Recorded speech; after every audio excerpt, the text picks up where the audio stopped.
Strap in and get ready. It's showtime. I just don't like the guy. The guy's just a douchebag. Wah, wah, wah.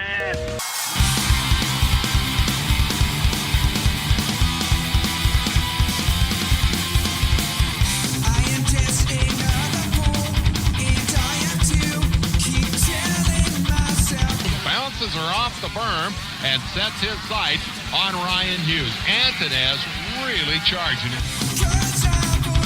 Denny Stephenson sees the opening and figures I'll go through too. And if I hit him, what the heck, he's used to it by now. Here's the final transfer spot, the battle between Hedden and Castillo.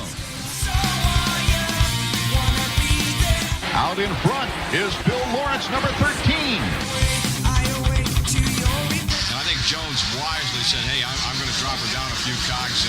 No way that I can get in there and compete with Denny Stephenson. I'm going to settle for what I can get. They got a lot of good riders out here, and I think we do in the East, and some people feel that, it's a little easier on the East, but I just want to prove, the East is right up there with the West.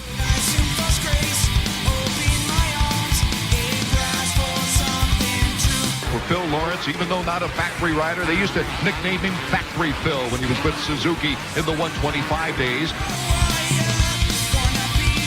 Number 971 is in the hunt to qualify, Dave Castillo.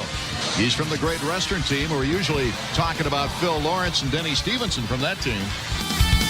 Stephenson, number 27, coming from way out of the pack from a first lap crash to catch Jones, and the two of them went at it like a couple of boxers. It's so easy for McGrath to settle back and just say, hey, my buddy Antunez has not won a race this year. I'm going to go ahead and give it to him. How you betting? I don't think so either. And here comes Phil Lawrence, taking the inside route on Brown and takes the position away to move into third place. Great battle for the lead and the win here as number 27 Stephenson tries to close in on Jeremy McGrath.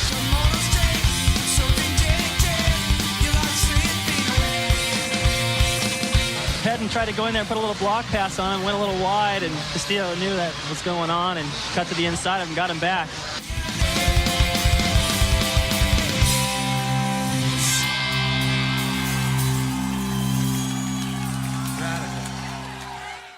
Yeah, welcome to the Pulp MX Show presented by BTOsports.com. I'm your host, Steve Mathis. Thank you, everybody, for coming in on this Monday night special show, 100th show. Thank you, everybody, again. Thank you to BTOsports.com, X-Brand Goggles, FMF Racing, Work Connection, AGV Helmets, Fly Racing, Tech One Designs, Free Gun Underwear, Rockford Fosgate, Race Tech, and Vivint Home Automation. And everybody else that sponsored us before that went away. Yeah. Thank you. Steve forgets about all those people because he's a bridge burner. I don't forget. Thank you, guys. Thank you. 100 shows. We made it. Right on, bro. Congratulations. That's Kenny shows. Watson? Yeah, bro. Yeah, 100 shows. And it's a very special show tonight. We have some big heavy hitter guests in the studio. Thank you guys for coming. Great Western Bank team reunited. Denny Stephenson, what's up? We're back. How are you? About 3 vodka Red Bulls in, we're ready to talk. Thanks for coming. Thanks for having me. And Budman. Thank you, Buddy Antunez. I don't think we ever left. It's only 96, though, isn't it? I just watched it live on TV. I've seen it. I'm still feeling it. That's still there. And Dave Castillo. What's up, Dave? Thanks. God bod. Thanks for having us. He's so handsome. Yeah. Hey, Denny's arms are pumped. What's going on? I'm real excited by it. Not much has changed. His arms pump when he rode. Right. His arms are still pumped when he's He's on his third vodka Red Bull. Not much has changed. He's only got 4 in him for his arms pump. I'm already coasting to the finish line. Let's wrap this up. 1996 Great Western Bank team is in the house, and Phil Lawrence, we'll have him on the phone here right away. We'll get Factory Phil on the line of the fourth member of the So the tonight he's not Super Factory team. Phil. He's Factory Phyllis because he didn't show up because he was a girl. Yeah. He was always an elitist. He's always had to separate from the three. Yeah, he was hanging out with He was Honey kind of or like something. Justin Timberlake and NSYNC. Well, and as we'll get to, he did kill it that year. He did kill it. Do well. Yeah, Hey, you know what? I was just thinking when we did that intro, like for the Great Western team. Swisscore did that intro, by the way. So okay. It was a sweet intro. It was Thank awesome. you. It was Yeah, so sweet. We really appreciate it. I mean, I'd was like you to copy awesome. that. It could not have been any better. Right, Kenny. I like a copy. But what I was trying to get at is that like there's been a lot of privateer teams that put a big effort out for years, and I know one team that says they're the best privateer team ever. But I think that team in general, the '96 Great Western team, had better overall results in that 1 year than pretty much a lot of teams had in their career of having a team. And why not bring them on for the 100th show? Of course. Couldn't think of a better thing to do. Thanks to you guys for listening tonight, producing the show, taking your calls, dealing everything behind the scenes, handling it all. The Tits Legendary. Tits. Hello. Tits. Hey, what kind of shirts do you have on today, Steve? Tits has ignored the Apple shirt ban, and he's wearing an Apple shirt. What kind of hats you got on, Gabad? Tits, how excited are you for Castillo? A little nervous. You I are? heard there's a little man love going on between Castillo and Tits. Oh, I did. Tits to man love. Wait, a little? Yeah, well, I don't know how little it is, but there's some man love going on. Dude, by the end of the show, he's going to be rubbing it all on his face. Hey, and you guys driving up. You guys drove up to Vegas. Dave and Budman drove up. Pool today? We did go poolside, but Yep. the weather turned on us. Yeah. So we just decided to hit a little pink taco, and it was a relaxing day. Get over here early. That is 96. We got to watch them. Not much. We did get up here early, and we came over here early and watching some shows from 96. Yeah. I think the 2-4 was just about ready to win a semi, wasn't he, before we had to cut it Yeah, off? we did. Let's go with that. Yeah, lap 2, I was leading, and we had to cut to commercial break. And the real 2-2 was on earlier showing his deal. And then, so thank you guys for listening for 100 shows. We can't believe we made it. Don't forget, you can get this on Stitcher. You can get it on iTunes. And you can get it on later on. We're going to have a show tomorrow night. Kenny? We are? Yep. Washugal. Wrap up. Yeah, See you right. then. Yeah, sure, guy. Hey, I want to give thanks to Greg McCurry, big part of the show. He's behind the scenes helping us out. Kenny, thank you. Tits, Pookie, JR, JT. Big fan of JT. We like having him on. Berluti stood in for you last week. Berlut, yeah, he's solid. money. He's money. And let's not forget the original co-host. Moto Extreme. Oh, the original co-host of the show. Paul? That is the sound of an ice-cold Red Bull being cracked open. Paul Lindsay, who did six shows before Kenny Watson came in. So I haven't done 100. How did he do in comparison to Watson? I mean, he killed me. You You couldn't get any more different. You couldn't really? get any more different than that right there? I can see that. You guys can't see this is what we're looking at right now. Well, but this is what the problem is. That is perfection almost. This You've is only what done 94 shows. I've You're a 92 poser right now. 92 in my eyes. Well, call me in 8 more shows. And you actually missed some, so you've got less than that. Yeah. Well, you can't miss them because this is where you live. Right. You live for this bullshit. I don't. Hey, is Dave even here though? I haven't heard him yet. I'm here. If he put he puts down his phone. He's trying to do some like webcast or something. Hey, Castillo, pull your thing up a little closer to your mouth, which I'm sure you heard before. There you go. Hey. Let's get started though, for real. We're gonna get Factory Phil on the line. That's so funny. And but Dave, for reals, what is it about the Great Western team? Why did we want to get you guys here? Why do Racer X do as a feature story on the Great Western team? Dave's going to say, knowing Dave so well, he's going to go, I don't know. That's what Dave's going to say. I've always wondered what was so cool. What is it? Answer. What is it? My answer. I mean, no, in reality, I don't know. I capture think it was, back then it was, I think, the only. My fifth vodka Red Bull being delivered. Thank you, Pookie. And he's totally pumped up now. I don't even get it to his face. I've just got so much taurine through my body. I think that it seems like Mitch was the only one doing a sort of an outside team, and he was kind of originated that thing. And then the four of us had come together and built something sort of unique to the sport and did it in a different fashion, not quite as professional, which was more fun. Right. Well, times were different, and we're going to get to that. And we had a lot of fun doing it, and I think obviously there was some good results by the boys here. Main event. Factory. Main event. Yeah, maybe a main event speckled in there. But we also had a lot of fun and did a lot of things that were you don't see so much today. So yeah. I think it took on a life of its own. Budman, you've multi-time arena cross champion, and like we said, you got fourth in the points that year. But would you say 96 Great Western Bank, you get asked about it more than anything you've done? You get talked about it more than anything you did?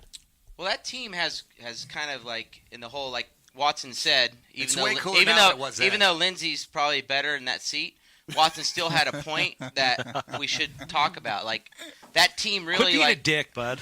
Well, my whole F you, dude.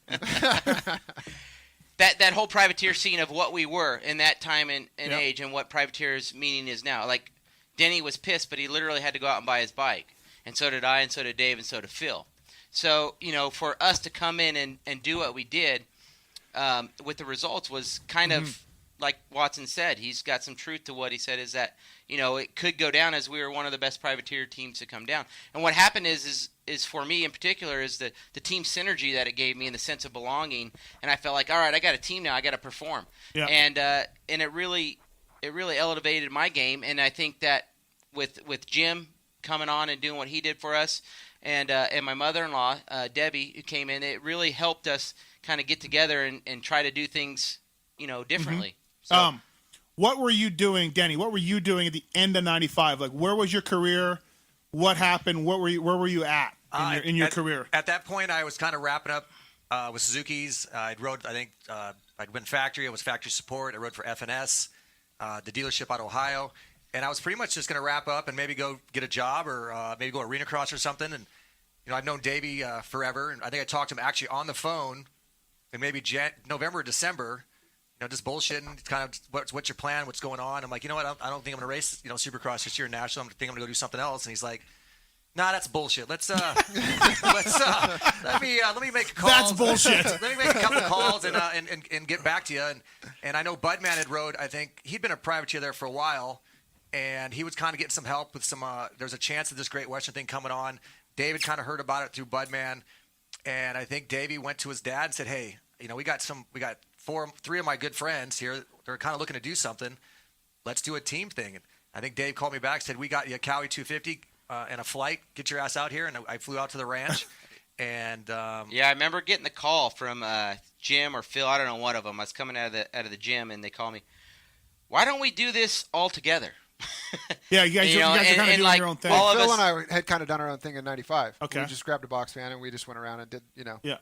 So it was basically the call, like, the four of us get together, and Jim brought up the names, or it was Phil. I can't remember exactly. It was some years ago. But it was a lot he calls of me. Daniels ago. Yeah, and he calls me, and I'm like, all right, well, let's see what we can do. And then, like, Denny got the call. He flew out.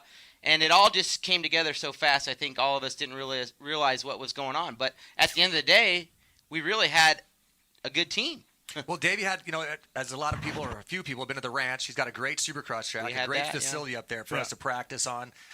We had a few good sponsors that believed in us. I think Ross over at KYB did our suspension. Obviously, came up and tested with us. The Cowies were really good bikes that year. I think basically we ran stock with Pro Circuit pipes. And it just kind of snowballed. And I remember the first round was Orlando. Yeah. Clearly on the opposite side of the country. And we're building a trailer. I think I worked in this trailer 36 hours straight. I mean, I literally... Oh, so you guys actually worked in the trailer. Riders worked in the trailer. We built the thing with his dad, Jim, Dave, Budman. And I had one job, and it was to pick up the seats for inside of the front of the Kodiak. I put the seats in back of my truck. I get on the freeway, the thing flies out. Here I am on the freeway scrambling, trying to not have anybody hit it, and I get the seat finally out of there, and the thing's just, I bring the seat to Jim. Yeah, it's road rash, needless to say. Yeah. And Jim, you gave me one job, and I fucked it up. I think it'll still work, Jim. I mean, and it was just scuffed and scraped, and Jim looked at me, and as nice as Jim is, he goes, it'll still work, Bubman. And that seat never went in. I don't remember any of that. Dave, you guys, so this was sort of Jim, your dad, your idea, Phil. Why Budman and Denny? Like, how did that work? Who else was in the running? Well, I mean, I think like I was truck saying and before, trailer. Is Phil and I had gone out in '95 Yeah. and just in a box van and gone around and done Supercross and Nationals. And then we were obviously good friends with these guys, and we were kind of in the same little crew running around. And so we knew what they were doing. And I don't like these guys. I don't remember exactly how it came together. Yeah. But I do know these guys were working on something. And Denny was kind of in the mix, and Denny's named up. We want to keep him around. Everyone wants to keep Denny wants to ride. Everyone wants to have Denny around. How are you going to have the ladies come over to the? Even though we dodged them Sunday night in Vegas, we did dodge them. Entertainment factor. Let's be honest. Right. And it was just just a bunch of friends, and we were kind of like we said we were going to do. And Budman had some ties with Great Western, and his family did, and I think that they were trying to pull together something. Obviously, my dad was up for doing some stuff and fronting a lot of it to go, hey, we'll build all this up, and then we'll take care of it after. Right. And the Great Western Bank, Bud, what talk about that? How did that? Well, originally the year before '95, I had gotten some help locally from a local branch, just helping with a few things. So when all these talks nothing that you robbed, like you actually did. Right. We were thinking about it probably about halfway through the season. That was consideration, but we couldn't get Factory to put on the mask. Not for bank robbing. Just put on the mask. Bring out the gimp. So anyhow, we kind of took that and we all got together and we're like, yeah, pipe dream or whatever you call it, but we really thought we could make it happen. And we plunged in. We dove in head first, all feet, all of us really inspired to try to make some stuff happen. And, at the end of the day, coming into Orlando, we had nothing on the plate, but we figured, hey, we'll promote it, and they got to come. Uh-huh. Yeah. You know what I mean? Taking that back from a little bit of the Field of Dreams type thing. We promote it, they'll come. And we promoted it, and they didn't come. For a team being as big, I don't know, as named as Great Western Bank is, and for them not putting a dime in it. I mean, let's get it straight. Not a dime. Not a dime. Well, didn't get a first check. There was a girl there, a woman there, I think was your contact, and she was hopefully, as everyone knows who's ever tried to get a sponsorship deal, it's a long process. There's usually you have somebody as a contact. And I think we got the Innovator of the Year right here from Feld Motorsports, who he brings in a a lot of sponsors. They do a good job. He brings a lot of sponsors in. I think the girl ended up getting transferred or left their position, and that kind of left us high and dry. And that's standard with anything, even nothing's going to happen corporate in a month. Pull your mic right up a little bit closer. Even is that good? Yeah, that's good. Even people today, they still are trying to pull sponsors the same way. It's the same deal, right? It really was nothing any different there. But thank the Lord for my mother-in-law Debbie and Jim that really helped us at all cost put the show on the road in the beginning stages. Right. So like I said, they fronted it. If it wasn't for them, we wouldn't have been on the road that year. So the good thing about the whole thing too is once they committed, they weren't pulling out. Like I'm sure there were some times where they're like, we're done. But once the truck went away and they went from a big truck to a box truck, and Budman was riding the Outdoor Nationals and he was killing it, and Buddy was running top 5 in the series, and everything was cool. They were committed, and I think Jim committed, and they just stuck it out and hung it out and did what they said they were going to do, which is a pretty class act. And I think we really believed in each other as being a group of friends. For sure. We actually wanted each other to do well. Right. We were competitive, obviously, but we knew this was our lives, and we really didn't have a lot of other options other than racing dirt bikes at the time. So, was there a point, Dave, where Jim was like, "I'm not writing any more checks"? I mean, if he. I'm sure those moments come up. I probably didn't hear about them as much. Right. You know what I mean? Yeah, but there was a point at which it was like, what are we doing? You know what it costs to run a race team, Kenny? Yeah. And no, Kerry does though. Dad does. Well, Yeah, so I'm sure there's points where he's like, really? I'm funding 4 people's racing careers? Hey, let's bring on the fourth musketeer here. Oh, no way. Factory Phil Lawrence on the line. Yeah. How you guys doing? What up, Factory? Factory. Is Budman in the mix, too? I'm in the mix, Factory. Denny's on his fourth Red Bull vodka. Budman, Debo, Godbot, the whole group. Yeah, they went to the pool today, and they told Godbot he couldn't take his shirt off. Me and Denny took our shirts off right away, so Trust Godbot me, couldn't I've take a shirt. experienced it many, many times. It's horrible walking. Well, you get his leftovers, which is good. Because he can We've only heard that's handle... happened before. I'm Vegas, not perhaps. to say I'll take up scraps, no problem. You know what I think is funny too is this idea of getting the 4 of you together here, and I didn't even realize this. The co-host here, Kenny Watson, he's wrenched for 3 of you. For 3 of you. And Stig's to stay at my house a bunch. What's up, Factory Phyllis? Walking on the beach with my surfboard, getting ready to go back out. Are you getting ready for Supercross, bro? No, I'm not. Freaking poser. Well, yeah. I didn't know you were a surfer now, guy. That's my favorite thing. Dude, if you know who's surfing too right now, that's really good. Who? Heath Voss. Voss? Oh, my gosh. Voss is your boss, bro. He's a better surfer and a better racer. He's owned you. Yeah. Wow. Yeah, Factory. How you been, buddy? I've been awesome. Very good. Busy. Ask Castillo. He knows all. And Budman knows. But Denny doesn't. Denny don't know. Well, Denny doesn't have little kids. Oh, I thought maybe there was a lot of dirty parking lots or something. You said busy, but you're busy being a dad. That's good. Yeah, dirty parking lots. Business is going good there, too. So, yeah, that makes me double busy. And my wife's a nurse, and she teaches. Wow. So you are busy. We're busy. What are you, Jamaican?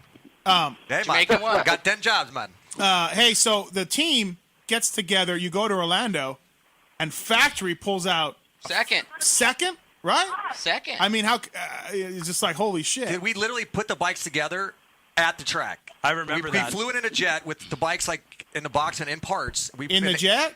No. Oh. Some of the parts, I think, some of the equipment, like some suspension we brought out.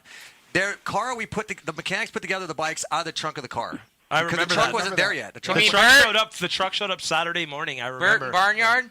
Barnyard. Don. You actually picked up Don. You guys picked up me and Don at the airport in Omaha. Oh, Don got to fly in the jet. In the jet, yeah. Wow. Budman had to pee really bad. We wouldn't let him pee. They would never let me pee. It was miserable. Hey, do you remember how bad the weather was that day when we used to laugh remember your the ass Suzuki off that four-wheeler day, flew over? And freaking, I remember that day like it really. Hey, did. but the only reason K-Dub you didn't work for Denny is because you'd have had to fight Don for that. Yeah, position. Don. I was gonna bring Paggio on, but then he ended up working for Button that year. So Phil, Paggio rules. He's the coolest. Phil, you. What, you need a pair of sunglasses or something? Why are you saying that? Dude, he's hooked me up for a long time. He's cool. I've known him. I got videos of us at Schwink's birthday party. Let's edit this, buddy. You got families out there. Hey, Phil, you got videos too, guy? I got some videos. Southwick. Everybody. You want to trade some videos? You and Dino. Randy's big brother. Come on, guy. Wow. Phil, you. That's funny. Factory, what's up? What do you got right now? You head surfing? Hey, how's the waves? Wow. Gotta love Factory, man. That guy's awesome. Phil, you. Love that guy. You had a good. You had a good year that year. This guy right here. He can't even get to the good year of it because. Hey. They won't get out of the hotel room. I got to work on Kenny's chat room. He has to see the chat room. Hey, Factory, it's Budman. So what up, Budman? Hey, our whole mission, because we've heard Kenny Watson's walked off the show a couple times. Mine and Denny's whole mission is to get him to walk off for a timeout for 5 minutes. What? We're trying to get Kate up to walk out. We're trying to get to walk out for 5 minute timeout. So if you can piss him off, let us know. Well, Phil pissed Kenny off when Voss would beat him. Yeah. When Kenny worked for him. He did go dark there. Well, Phil's just going to go he was surfing. Still my friend. That was like, I was so not into it. I was partying. I was being a total dork. And he still acted like he liked me. I thought that was awesome. I was such a kook that year. It was horrible. Humiliating. I think about it, stuff I did then, and it just humiliates me. This guy's still apologizing to me. He's like, man, I'm really sorry, dude. I did that. Kenny's over it. I think he's like, I'm really sorry I did that to him. He was there trying He's like, to you do worked it. hard, dude, and I was out partying all night, and I'd come to you'd be sleeping when I would show up, and you'd be waking up to go to the track, and I'd just be getting in at night. And then I'm like, that's all good, Factory. Don't worry about it. We're all good now. But Phil, again, you killed it that year in Supercross, and you know we were talking before you got on about how the team was sort of strung together week to week, but you had maybe your best year as professional that year. Why do you think it was? Talk about why you succeeded so much. I would have to say, that was my best year. I think that my bikes were stock, but I was really comfortable on them, and they worked really good that year. Callie helped me a little bit towards the end, but I don't know. We were just having fun. I wasn't partying a whole bunch, not yet, and I was there to race, because the previous couple of years were so bad for me, and I was just hungry to race, and I think that's what I was there to do. Well, then I did it, and then I thought, I'm cool now again. Well, I can go act like an idiot. I've made it. Well, I think, Phil, it's anything with Bud when there's no pressure on you, and motocross is such a mental sport. When there's no pressure on you, no one's expecting anything from you, and it's a lot easier to go out and kill it at that point. No one was expecting anything from us other than right. We're going to entertain you and maybe show up like a bunch of idiots. And I think it worked for Budman and Phil, really. Now, let me get Watson's opinion on this, but I was I came on. Hey, I gotta tell my father-in-law where the brake is. I'll be out there in a second. Life is good for Factory. Wow. I'll be out there in a second. Sorry, guys. Where the brake is. Kenny, you turned him into a surfer, didn't you, Dave? I had nothing to do with the surfer. Bullshit. Phil don't know where the brake's at. He's just talking shit. He's trying to look. I'll send you guys a text of where I'm at. But he used to find the brakes in your frame back in '94. Hey, Castillo's the surfer. Yeah, that's true. Trust me, he's got me to try to surf for a long time. This dude's ripped. He was with me when I almost drowned in Hawaii. Sonny had to scoop me up, remember? Hey, Yeah, Factory, yeah, you you can't just make saved. man love to God Bud because Tits already got it on the hook. Yeah. Yeah. Tits is all over him right now. Get off him. Get back in your corner, Tits. But Watson, when they showed up in Orlando, you were working for Chic? Yes. Were you there? Yes. I don't know if you did. That was the first East Coast race. Right. Okay. Yeah. So, did you know this team was coming together? Like, Yeah. Did you? Yeah. You heard through the grapevine? Yeah, well, they were all my friends. Right. I mean, and they told me what they were doing, and I kind of knew where they were at and how much work they had to do, and I was like, whoa. And then press day was Friday. Or Friday, and there was no truck there. There was no guys there, and I was like, "Whoa, are you guys coming?" And then they showed up, and then they were in a freaking rental car, and I was talking to Dean because I used to travel with Dean for a couple of years before that, and Dino was telling me, "Oh, dude, we got this truck. It's like a mini semi, and it's sick, and it'll be here. It's on its way." And I'm like, okay. Then we showed up in the morning, and then the thing's pulling in Saturday morning. But you know what the crazy thing about it is? I remember when we were sitting there talking about doing the Moto Triple X team in '97, and that was the format that we wanted to go after. Their platform was how much fun they had. Right. And, even still to this day, I'll have to say that team that year had the best camaraderie among people on the team as friends. Right. I can't say the mechanics were all cool because between Denny, Don, Bert, and Barnyard, I don't know. That was kind of a crazy combo. That's a pretty eclectic group. Was right there any fights with the riders? Was there No, anybody no got into it way. at any point? No. Well, 96 San Diego got a little touchy. Oh, that's right. see, okay. Last chance qualifier. Yeah. Budman jumped into me, cleaned me out. And what did Don say? Don was probably more mad than Denny. No, I did. I think I came back and ghost rid my bike into his He maybe. was pretty pissed. Yeah, I think I was a little upset by that one. Okay. But what I'm Yeah. trying to get One is I fight. can only think of But it one was pretty team rare. that like That was the only time. That was the only incident. Like when Dave qualified it at Tampa, I remember I don't think I qualified that night, but I was stoked for him. Right. Tampa, when Dave qualified for Tampa, I mean, the pits in Tampa were in that little tunnel at that time. And literally, when he qualified, you pushed your bike through the pits. everybody was cheering. Everybody, rider, mechanic, Really? factory team, non-factory team, was on their feet when he came through. Yeah, I remember that. It was like the most, just bringing a little tear to my eye right now. It's emotional. It was like, no, I'm serious. Like, Yeah, they but were we're stoked, up. They were so happy for Because Dave. everybody's known Davey for so long, and his dad, there's been such an integral part of their industry of keeping riders safe and stuff. And, and everyone's seen how hard Dave's worked over the years, and when he made that main, I remember that. I remember Budman was more pissed because I don't think he made the main that night, but he's like, fuck Dave. What I was trying to get at is like I don't care even to this day the camaraderie that they had on that team. Like Bud was saying, like that's why he felt so part of it and how he wanted to work hard. Like he was part of a team, and it wasn't about him anymore. It was about these collectively group of guys. So that's what a team is about to me, and that's what I try to do with my team is try to have that tight knit group. But you don't have that. I mean, you could go get guys like we got Ivan and Josh. They're good friends, but at the end of the day, it's not that. Away from the track, you see these guys together during the week together. It was almost the case maybe of you guys were all on your last legs. Not you, Dave, but like Phil had a crappy year. You were looking for something. You were like you guys were all like, this is it. This is we got to do it. We're either doing this or we're working at gas stations. right. Well, Dave was still gonna have the jet and everything, but yeah. Besides that, Dude, I remember one time when I was with Dave flying back somewhere, and we got off. We had to get fuel, like in Kansas, and the guy goes, "Who are those guys?" I'm like, "It's fucking Backstreet Boys." We had that a couple times on the jet a few times. What was InSync or something? What point did the truck break? Where did it break? When did it go away? It broke in half. It broke in half a couple Daytona? of times. A couple of times. Twice. It had to be welded. It did 2 times. The One time truck- we had It was a fixed. Kodiak front with a big trailer, and it was the weight distribution was horrible. Wasn't that the original Asterix truck though for a while? Didn't they use that trailer first before they got their No, it's semi? the opposite way around. It was in the snowboards. Hey, factory, Came back, how are the started doing waves? snowboards. Hey, Factory, you drowned? What? No, I'm trying to light the hot water heater on the RV. Dude, you just told me you were looking for waves. How the hell did you get back? No, my father-in-law came. He's going out. He knew I was on the phone, so I said I'll be out there in a little bit. Dude, sure, Dave. You don't want Dave to Come tell on. us where that Dave can probably see the break from here.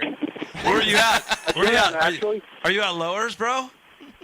no, I'm at a San Alejo campground. San I'm Onofre, bro. probably about By the big 30 tit. yards from the water. Oh, you're right by the big tit? By the what? By the big nuclear tit. Looks like a big tit sticking out. No. San Onofre. San Alejo, that's San Onofre. San Alejo is like Cardiff. That's your weekly surfing update. Oh, here on Cardiff by Pulp the Sea, bro. Robin Shardo's hometown. But so at one point, did truck and trailer go away and the box van just became it. Like it wasn't the outdoors. I feel like it made it through Supercross. I think Glen Helen, because when I was done with the team, I think it was Glen Helen was the last leg on the trailer. Right. Yeah. And you guys went box van for Was the that rest. the first race of the year at that point? Yeah. No, it was the second outdoor. We did Gainesville, Hangtown. Gainesville, yes. Gainesville, Hangtown. Gainesville, then Supercross, and then we ended up at Glen Helen, and the box was the last leg left. And Do you that's guys why remember I said, that Florida screw trip it. in between? It went Atlanta, Gainesville, or I stayed- Tampa, and then it went to frickin' Daytona. I couldn't afford Four Ford weeks. flying, so I stayed in the East Coast with Grayson Goodman. We stayed at Vanilla Ice's house for a week. Rob Van Winkle? I remember that. God knows. We got Factory, you're back. We got a lot of training done, obviously, that couple weeks. You guys were on Star Island. Yeah. Star Island, I Yeah. remember. Oh, whenever you went back on the East Coast and you had that Florida swing, like Tishner's place, like it was just a great time. Ronnie and his dad always took care of us. Like there's nothing that could ever. What about the how much Swingster's fun we house? have. Swingster was always a little bit north of RT, so we only made it up there a few times. But It was more during, I think, the now what about earlier hold- 90s. Get back to the Vanilla Ice thing. So he went Ice Baby on Yeah. us. Well, Grayson, he was from Dallas, obviously, Okay. so he was good friends with Grayson Goodman, who we've all known. I've known Grayson from many days. Right. And I just remember at that point, we weren't really making the money. I was having to pay for my flights. Right. And Grayson was driving around in a white beat-up van by himself. And I think we were at Mons Venus. Go figure. In the middle of a lap dance, and Grace's like, "Hey, you want to just hang out?" And I'm like, I think I'll stay back these couple weeks. And did you ride during the week? I don't think I even had my bike, honestly. I think we just went to Pickle's house and hung out and drank there for the next couple weeks. And Von Venus across in Tampa, where we celebrated Castillo's main event, was it not? I believe so. I believe so. I think I heard that quite story. certain I celebrated the Friday night before the race even. He knew I was going to qualify. I had a feeling that night, buddy. He felt it in his pants. Yep. Don't ever wear corduroys without underwear. Yeah. Hey, Phil. What up? Did I think Factory gave me the tip when we went there the first time I went when I worked for He gave you Factory? the tip of what? Factory, when I worked for the year for Factory, I got arrested that year. But the night before, me and Factory went there. And he's like, dude, wear sweatpants with no underwear. What a tip. I'm all right, because I had cut off sweats I was working on. No, He's that like, was Bradman's deal, wasn't it? Oh, wow. No. Well, I remember after the race, you can't drink in there, so we'd be drinking out of the trunk of the rental car that Saturday night after the race. Yeah, we'd have to go outside, make a drink, go back inside. Yeah. At this club, it was You one of couldn't those, drink, right. full nude, you can't drink. Who knew? Yeah, exactly. And Boy, then Phil, times you had a change. good outdoor year too. I remember you got third at Millville, and again, you just kept going on with it. It was a great year. what did Phil end up outdoors that year? I don't know. I can find out. Yeah. Do you know you got Phil? He probably doesn't even remember. Troy, I can't even lie to him. He's going to really find out. Throw a number out there, Factory. What'd you No, get? I had good finishes. I don't know what I got overall, probably 8th or something like that. I But think so. That sounds about I right. remember I rode really well at a few races. Southwick was one of my best races that year. So I it mean, was I only. didn't what was get your- the overall. My motos weren't, but for some reason I just remember. Because it was only you If and I would Bud. have passed Doug Henry, I would have got third overall. But we battled like the last half of one of the motos, and if you're battling with Henry at Southwick. What was your mindset when you ran? You ran 13 that year too. What was your mindset when you ran that? What's up, Fro, with the mindset? I've got that from Jeff. Well, I got mean, it. people He are actually saying stole that from I me. don't believe in luck. So Yeah, Denny when was there I- first. When I could choose 13 or 14, I was like, sweet, 13. I like 13. It's funny, Phil. That's Boston's favorite number 2 is 13, ironically. It Yeah, does. I know. Wow. I'm glad he run it. I like Voss. No, not Voss. To get off that, Boston, my son. He likes number 13. Oh, Boston, that's Boston, right. yeah, he Yeah, likes good. 13. So, See? there's other people that do enjoy the number 13 that don't think it has any significance. Well, Brian Swink ran it because he was the same way as Phil. Remember Phil? And he swings like, "Oh, I'm gonna run it." You're all, "Yeah, run it." And he ran that thing. He was like, "Dude, screw that number. I've got hurt every time I've ridden with that bike." So then he switched his number to a 3-dig. Swink Yeah, did. Swingster was bad, dude. He was having problems. I think Dude, he Switzer was at the bad. level with That guy Factory. was so bad. The guy could grow a mean goatee. He could. Shaved head. He could run a goatee at like 17. He was running that. Him and Bradshaw. But I think Swingster was at a point with Factory where Factory could have told him to freaking run this or that, and he would have, because that was an old man crush there. Did you have a man crush on him? No, I think Swingster had the man crush on Factory. Probably safe to say Swingster in the motor in that era did the least with the most talent. I mean, when you think about it, he would jump about anything. I remember that. Yes. There would be a section on the track with a jump that was literally a foot high. It was a curb, and him and Cooper could somehow seat bounce that son of a bitch and clear the biggest mountain after it. And he would do it with just monorail. But Brian, he'd be the first one to tell you. I think we all, he enjoyed his career as well. But he was a fast son of a bitch for sure. I heard Factory Phil got 12th, which is I don't remember him doing that bad. 12th in the outdoors, 4th in Supercross. Yeah, that was pretty bad. No, it was tied for third. I had good finishes. I don't know. Budman got 4th. Yeah, Budman killed it outdoors. 4th in the 25 Nationals. Yeah, Budman started getting support there at the end of the season. Oh, you did? Started getting some. I think Pashawn had gotten hurt, so he started getting after Pashawn's bike. I think Pashawn got hurt at Troy, Ohio, and then and I, was moving. I think I moved into 5th in points at that point, and then Mitch, and I had a relationship with Mitch from '92. He came over to me, and then he would basically deliver an engine to me. My mechanic, Bert. Who's not dead. Had to put it in the bike. And basically, at the end of the weekend, he had to take it back out. Every weekend. Yeah, give it back to Mitch, and Mitch would deliver a brand new engine each weekend. So, it was a situation that helped me a bunch, because there was one race in particular at Millville that the clutch started messing up. And back then, in those days, having that taller first gear in the 125 class was like the cool thing to have, Yeah. And so Mitch had the taller first gear. Anyhow, my clutch started messing up, so I just stopped using the clutch and was able to use that taller first gear. And I think Gary Bailey wouldn't be happy with that at all. And I think I ended up 9th in the moto. Yeah. Not even using the clutch for the whole moto. Hey, but go ahead. But it was a deal where if I didn't have that taller first gear and could jam it down to first gear, I probably wouldn't have. Let's talk about the mechanics. Factory. I didn't like that first gear because when I worked for you for that one race, I had to put the engine in and take it out. I usually after the moto, I was usually done, but then I had to work extra hard, bud. Well, K-Dub, But I got you to your goal. You did. You and Denny brought me to the 4th place goal at the end of it. How did Denny help you? Just pointing to his bicep all race? Denny, I was there. I just showed up to hang out and watch. Denny was on the side of the track in a wife beater. And those same corduroy shorts. And, just fresh from Las Vegas. And in like 3 or 4 turns, he's pointing to his bicep, and I don't really know what he's talking about. Because I wasn't really big then. And I'm like, you want me to be smaller? All right, I'll go smaller. No, I knew what he meant. And then, the funny thing is I was telling the story before the show came on. We came on the air, but K-Dub at that time was working for Chic early in the year, and they used to have Friday practice back then, and we got done with Friday practice, and I was riding pretty well, and K-Dub goes to me, but man, I didn't realize you were going that good. I didn't think I thought I was taking a step back. I'm like, dude, I work for this guy that won a couple of motos. He won a moto and he was on the podium a couple times, and I didn't really know Bud did that good. And I was like, dude, you're riding really well. And Bud's all, yeah, I'm trying to get 4th in the championship. I'm like, 4th? Really?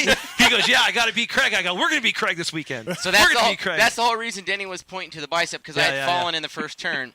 Craig was up in whatever position he was. Budman reeled his ass and in. I reeled him in from last and passed him with 2 laps to go. I was running from corner to corner. I mean, that's why I said the camaraderie of wanting to do the successful. Right. And at that point, I wasn't racing the Nationals anymore. I'd kind of pulled the plug on it. And I was living with Fro during the summer and spent a lot of time with Budman and Fro at Club Rubber and stuff on Monday nights.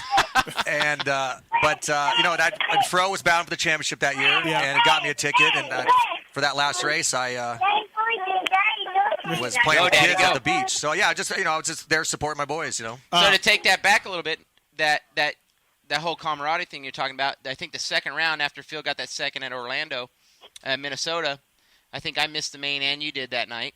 And I remember sitting in the stands in Factory in second, the grass out front. He started catching them.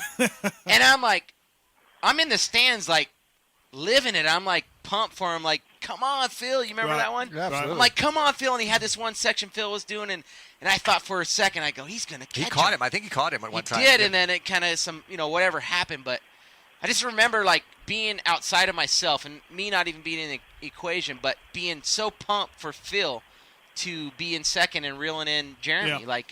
Yeah, that's what I'm saying. Like, It's- there's not too many teams. Like, a guy is going to be like that excited for his teammate. I was totally stoked. Like, I was living that race. Like, I was a fan. I was a fan of Factory at that point. It wasn't even like I showed up and was on the starting line that night. That's awesome. Now, Denny, you quit the team after the first national? Why? No, the third round. Third round. Glen Helen. Okay, Glen Helen. It was just, basically, like I said, we're running out of money. Yeah. I wasn't doing that great at the nationals and stuff. I think if you look at the vault, I pretty much sucked ass. And it was 117 degrees at Glen Helen. I've said this a million times. No disrespect to Mike Metzger, the godfather of freestyle, but he should not have been beating me on the track. And I think I was running like 15, 16, which I guess today would be that bad, but I was, that was kind of acceptable for me. And I think Mike had passed me, fallen, passed me back. And I'm like, you know what, this is bullshit. You pulled it into DON after Moto 1, huh? Pulled into Pops, and my dad, who was my mechanic, and said, and I just, like I said, told this story a bunch of times. And said, this is I think we're done. I think we've kind of ran in outdoors at the point you really have to hang it out. You got to be fit, too. Yeah, especially on 125. I mean, not any class. Outdoors is easily one of the most just gnarliest things in sports, and I just wasn't putting the work in. I had a bad thumb, and I just kind of had enough, and that's. Hey, Denny, have you ever ridden a 250 outdoors? I never have. No, I was just talking that when I was here last night. Never rode a 250 outdoors. Never did. When I was watching a lot of the videos. Come back. I know. I always rode 250. I always stayed at 125. I'd come back 450, but Swap tried that. That's not. It's Let's hey, Phil. Yes. I want to talk about mechanics here for a second and talk about how you picked them, how they got on board, where they came from. Phil, you had Dean Gibson. I think you had Feeney the year before. Dave Feeney in '95. Oh, yeah, Dave Feeney. So that's right, I did. Yeah. How did you hook up with Dino for '96? Talk about that process. Dino, how I met him in high school, I went to auto shop, and then I had auto shop in high school, and I walked in, and he was a guy in there. And that's how he got into motocross at all. I started taking him riding with me and everything, and he didn't know anybody. So he started hanging out with me. He worked for Joel and Jeremy Albrecht because they both raced dirt bikes. And anyway, J-Bone had bad style, I don't remember. I said, hey, I need a mechanic, and I was pumped to have him. He knew how to work on bikes, and it just worked out. It was great. back again, just bringing our friends into the circle, really. And your dad obviously was your mechanic forever, so that was kind of a no-brainer. He really didn't want to do it because I wasn't really assuring him that I was going to be able to pay him much. And so I think he kind of told me to go take a hike, and I actually had called Paggio, who I'd known Anthony for a long time down in Florida, and like, hey, man, maybe you need some glasses? I'd like to bring it. Well, I was before Oakley, and I'm a Smith guy. I would never wear that crap. So I invited Pat. I tried to see Pads, and Pads would come work for me, and he's like, hey, man, that might be a kind of a cool thing. Again, bring our friends into this group. And then my dad decided, hey, I'll do it. And so then I think that's when Padge ended up working with you guys over at PJ1 Extreme Team. You want to hear the story about that? I'm at my house when I lived with Jordan from Strung Out that year. Padge needed a place to stay. He was going to Burbank, I guess his girlfriend or some not because he was before Rachel. For some reason he had a hookup right by me, but he needed a place to stay for a couple of days. And he goes, "Hey, I'm driving out. I'll be there at a certain time." So he calls me and he goes, "Yeah, where do you live?" And I tell him. He goes, "I'm like 10 minutes away." So I go out in my garage, open the garage. I'm waiting there. This dude pulls in a convertible LeBaron, dude, with a toolbox in the front seat, and he has a freaking shirt off. He has a sunburned hand from the seatbelt, and he gets off and he goes, "Hey, I'm here. What do you want to do?" I'm like, "All right, Padge, welcome." He went to work for Button. Yeah, I think that's when he worked for Button. No, he went for Keeney, and then Cobb got fired, and then he went for Button. Okay. And I came on to work for Keeney. That was when I came on. And that lasted a week till his dad took over. 4 races. I didn't paint his frame. He fired me, and I went for and then I worked for Kalos for 2. And Kalos broke his thumb. Wow. Yeah. Did you work with him at Daytona the year he did really well? No, I was outdoor heat race or nationals. something? I was nationals only. No. He was a weird dude. Nice guy. Weird guy. He was fast. And I liked his sister. Budman, you had Bert, God rest his soul. Yeah, God rest his soul. He's not dead. He's not dead. He's not dead. There was a rumor going through the studio that Bert had died. No, it wasn't a rumor. It was one of your fake bullshit stories that you heard through somebody that he died just because you're. Oh, he's dead. I love making that up. Hey, let's make it up that he died. Then why would you say it? You didn't have proof. Just like when you write shit, you don't have proof. You just write shit. Before he started a rumor. Right. Yeah. I read it. How did you get Bert to work for you and all that? How'd that? I really can't. You meet him in recall. Shop Track? I have no idea. He had some big hair. I can help you. I can help you. But he was still He worked for I don't even know Nolene. his last name. That's right. He worked at Nolene. Yep. He was Right. he was like from the high desert, and he worked for Nolene. Did he still have a mullet that year too? Oh fuck yeah! Yeah, Big he was hair. rocking the mullet still. And a mustache. Yeah. He looked like a 70s porn star. He looked like one of the guys from the Nolene team, because remember that one year they all had the poodle hair? Smale, Lil Thompson, Swap, and Kyle Lewis. They all had the big hair. Well, at that point, it's like whatever. My third year privateer, I had Jeremy Albrecht my first year. Then I had Cog, the King of Goons, the next year. So then obviously it had to be Bert the next year. No, it was a band of misfits. I really wasn't like in tune with all the mechanics. Someone said you're gonna get Bert, and you went, all right. And I said, yeah, that'll work. And then him and Barnyard, I think, went at it all year. Dave. They hated each other. Yeah, they really. And I really liked Barnyard. And I would show up on the weekend, and he would just look at me and go, shake his head, and I'd be like, Barnyard was a man of few words. Yeah. Now, Dave, Bert really did it to you again. And you're still buddies with your guy to this day. Barnyard. Yeah. Talk about who he is, how you got him, and all that. Barnyard went to high school with my little brother, who's 3-4 years younger than me. Mm-hmm. And he was just a guy who I didn't really know of, but when I was needing a mechanic and we were putting this thing together, I asked my brother, I said, do you know anyone? And he goes, my friend Barnyard, his dad's really smart. He's a pretty smart guy, and his dad... Well, his dad... That's an understatement of the world right there. Yeah, he's pretty brilliant, actually. But he... and he's who? Barnyard's dad is Horst Leitner. Horst Leitner from AMP. ATK, AMP, yeah. Correct, AMP, mountain bikes. And he says, well, he knows how to work on mountain bikes. He's a pretty good mountain biker. He rides motocross. He hangs out with the motocross action guys. Right. He's seen a motorcycle before. And basically I said, okay, well, can you come over? He's just a kid. You know what I mean? I was looking at pictures the other day of when we were working together. He's seen a motorcycle before. I think the whole time the whole time he was wanting to make our disc brakes smaller. Yeah. He's like, these are way too big. They're way too big. And basically he came over and had my bikes in the back of what was then part of Innovation Sports, I think. Yeah. And I said, hey, take this thing down to the frame and put it back together. And I think he did it. That was it? That was the test? So there you go.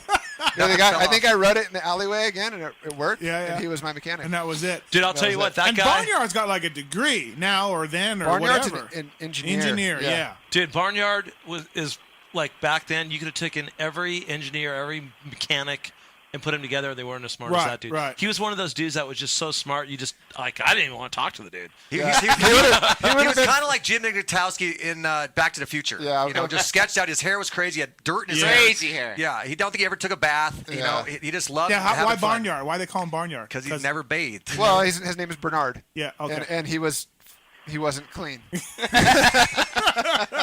Now, what was his deal with Bert? Do you remember? He just didn't get along with Bert. Bert just, you know how some people rub you wrong? Yeah. Well, Bert rubbed him really wrong. Yeah, or not at all. Bert was probably, Well, Bert was older. Yeah, and he was trying to play this role of knowing this or knowing that, but Barnyard really knew a whole lot more than him. Yeah. So then when you got a guy like that's trying to talk, Bert should have just not said anything. And Barnyard lives on today. It designed the Rockform phone Barnyard, cases. yeah, Barnyard. Among other things, Barnyard, yeah, he's been, he was part of Innovation. He's a part of Asterisk. He did some stuff at Asterisk, and he's now over at Rockform doing those phone cases. I remember, and then, now I was on the scene in '96 at Nationals. You were gone, so it was 3 bikes in a box fan, 3 guys in a box fan. Right. And at a National. Can you imagine the room? Yeah, they were not kosher. And they each all other. 3 had to travel together in the box truck. Right. It wasn't like they went home. All 3 of those guys. Right. So they had to stay together all week long and stay in the same hotel. Yeah. And share parts. With Barnyard and Bert. When you say parts, what do you... Well, the filter. They had to clean filters. And something else we never really talked about. Factory was trying to share parts. Was your dad inventing the bigger shroud for as we get more coverage? that was kind of cool. We had those at Anaheim. That he made those, yeah. So Anaheim. we'd have more coverage for Great Western Banks. They were larger. They kind of they were one piece from shroud into side plate. So he was like kind of the innovator from Innovation Sports before JGR tried to make the bigger shrouds for them. He had done it, yeah. I remember him going through the whole process and plastic molds and all that. I spoke to Jim for a story about that Rodale Cup. RJ rode that YZ250. It's all carbon fiber. All carbon fiber that he did. That's when I first went up to the farm up there, and he's got like a shop. Jim does, his dad, and he's got all these projects. Yeah. Like, again, all over the place. Nothing's quite finished, but everything's started. You know? It's all still there. Even the pizza oven wasn't finished yet. Yeah, I think there was a shock. He was starting to think he was going to make some innovative shock. There was some all these crazy things. You guys were working on a carburetor at one time. I mean, he had so many things he was doing. He had all these great visions, you know. That was awesome. And then you guys would decide you're going to go in there, and there's a drum set and then we became a band. And a guitar and all that. Your brother was in the band. Great Western Bank had a band? No, so wait, listen, yeah. So this is our testing time and all that, and Ross is coming up there like a little bit before. We got all Sean Palmer's equipment. And so Jim's got all these projects he's working on. There's a drum kit and a microphone. These two take that whole thing and they decide we're gonna make a band. beat on some shit and go rah rah rah. Denny and Dave? Denny and Dave, yeah. Your pilot, pilot was a guitarist. Joe. And Dave could play the drums, and I decided I was going to say we decided we were going to play at a bar at Morgantown at Mount Morris. Oh, that was it. Yeah, you guys are going to be the barnyards. We were at the barn. The barn, because that's what we were practicing in the barn. So we're going to show up. We're going to put on a show before the race, night before the races, and I never made it to Mount Morris. Clearly. Yeah, that was it. Hey, we're going to go to commercial. Phil, we'll call you back, or you got to go, or can you stick around? He's waiting for the peak. All right, Phil. Thanks, man. All right, hey, catch a wave real quick, Factory. Yeah, catch a wave. Let us know how it goes. Don't drown. Duck dive, bro. Duck dive. All right, Factory Phil's on the line. Thanks to BTOsports.com, X-Brand goggles, FMF Racing. Love this guy right here. Worst Connection, AGV helmets, Tech One Designs, Fly Racing, Free Gun Underwear, Rockford Fosgate, Race Tech, and Vivint. Let's give away that gift certificate from BTOsports.com as we go to commercial. Yeah, right. I think Dave said he wanted to give away something from Innovation Sports. I think he did, yeah. I think he did. I think he said a pair of Dastrick knee braces or something. Anything away from there. It was sold like 7 years ago. Well, give it away then. What about if he gives away Tits' hat, and then we'll get what is it? Is it Osser now or whatever? I'm sure they won't mind. Osser won't mind, yeah. The Circle Jerkies, a group of fans that are fans of the show, they've all pitched in, and they've gotten $200 gift cards to BTOsports.com, and we're going to give that away. Just fans of the show, random fans. So what do you want to do, Tits? You name it, bro. Oh, God, he's panicking. He's on the air. Number caller. What do you want? Well, we've already got 2 people calling in, so let's go with 8. Eighth caller now wins the $100 gift card. 22. And we're going to There's not commercial. 22 people listening. Thank you for listening to the show. We'll be right back.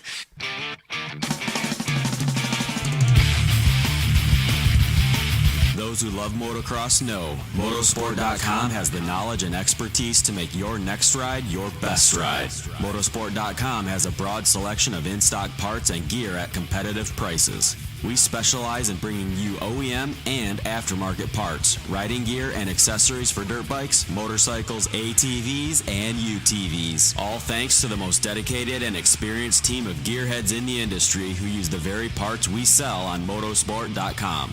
Motorsport.com always offers fast shipping and free delivery on orders more than $79 to ensure you never miss a ride. Whether you race on the track, ride the trails, or commute on the street, shop Motorsport.com today for the best customer service and experience when buying the parts and gear you need to stay on 2 and 4 wheels. Make your next ride your best ride, only at Motorsport.com. Steve. Kiefer. You want to hear about one of the best rides I've ever had? Dude, it's not time for After Dark yet. Chill down, dude. I just want to talk about race tech stuff. Oh, that's it. Okay. Gosh, man. Basically, I've had the chance to do some stuff with race tech recently with the CRF 250R and, of course, the KX 250.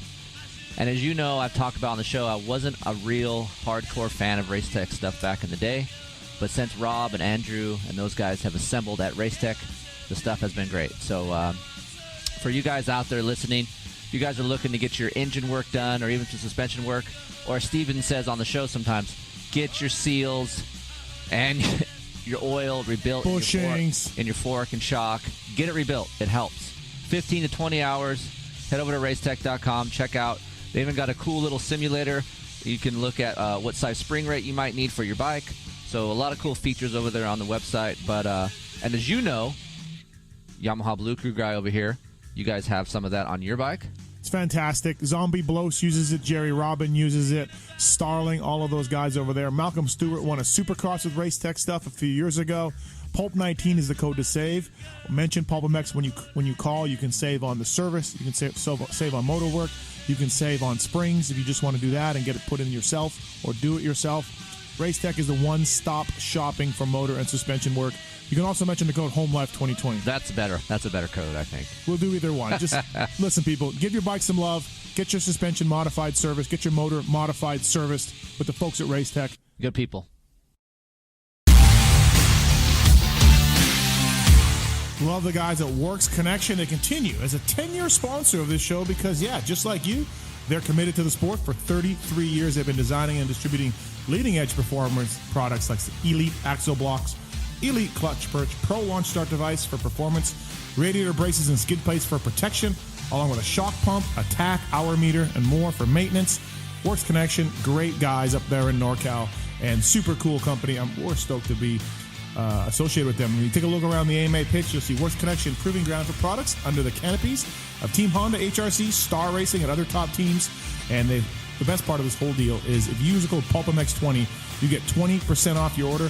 Visit your local dealer, check out motorsport.com, and ask them to see the Works Connection product line for 2022.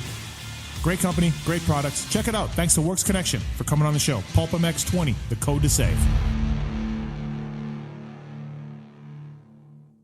With 80 years of experience manufacturing power sports pistons right here in the USA, Wiseco has evolved into a full range of performance components for dirt bikes and other power sports machines. Whether you ride a 2-stroke or a 4-stroke, Wiseco has a variety of pistons, from reliable forged replacements to the performance-focused Racer Elite series. Wiseco has recently expanded our Racer Elite line with SX and MX proven USA-made connecting rods. Now adding to the Garage Buddy rebuild kits, clutch and valve train components, and our CV4 thermal protection line, this makes Wiseco your single-stop performance name. Visit your favorite online or local dealer or wiseco.com to find products for your machine. Maxima Racing Oils was created for world-class racers who challenge the limits of possibility. Their demands on equipment drive us to look beyond conventional ideas and to exceed industry standards. It's in our DNA to identify problems, formulate solutions, and execute at the highest levels of competition. Case in point, the championship-winning factory Kawasaki race team, longtime Maxima partners who extensively use Maxima throughout the bike. Maxima's USA-made products exceed JSO requirements and can be used in all motorcycle brands: Kawasaki, Honda, Yamaha, Suzuki, KTM, Husqvarna, and more. Maxima Racing Oils. Experience the difference. Visit MaximaUSA.com for more information.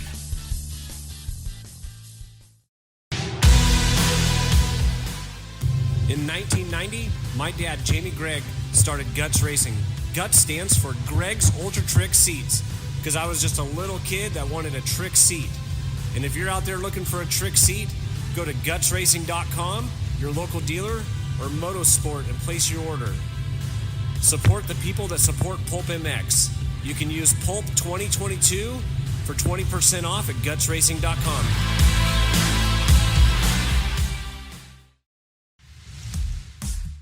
FMF Racing is proud to celebrate over 45 years of fun, building every FMF exhaust right here in the USA. Owner and founder Don Emler may have started FMF Racing in his garage 45 years ago, but Don is still hands-on in our 100,000 square foot state-of-the-art manufacturing facility in Southern California. FMF's goal?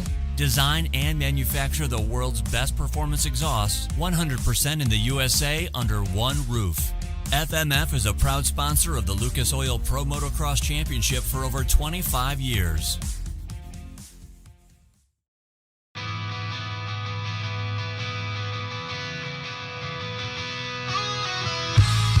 Hi, it's Tomax Superfan Dylan here. The only thing I love more than seeing Eli win... Whoa, wait, Dylan. Sorry to cut you off like Steve does his callers and guests, but a lot has changed. Similar to your favorite rider being on a new team, the new Michelin Starcross 6 tire range provides significantly improved performance and durability. Designed to win. The new Michelin Starcross 6 tire range offers up to 16% more traction when new and up to 19% more traction when worn in comparison to the previous generation. This means consumers will not only benefit from improved performance on their first few rides, but that this performance increase will continue throughout the extended life of the tire. Michelin is a legendary innovator in motorcycle tire technology, and thanks to Michelin silica technology, the Michelin Starcross 6 tire range provides up to 11% more durability than the previous generation. This means consumers will enjoy the significantly improved performance throughout the increased life of the tire. Take it from me, as I too have to buy my own tires, this added value is great news. The new Michelin Starcross 6 tire range is available in 6 versions, specifically sand, mud, medium soft, medium hard, and hard versions, with the naming designation corresponding to the type of terrains and conditions where the tires were designed to win.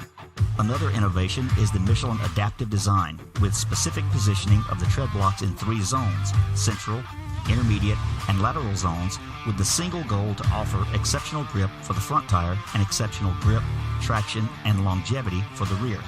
To learn more about the new Michelin Starcross 6 tire line and all the quality products that Michelin offers for motorcycle segments that Steve cares nothing about, visit michelinman.com/motorcycle, and then visit your local dealer or online retailer to choose Michelin product to maximize your riding experiences. Also, make sure to follow at Michelin Motorcycle on Instagram and Facebook.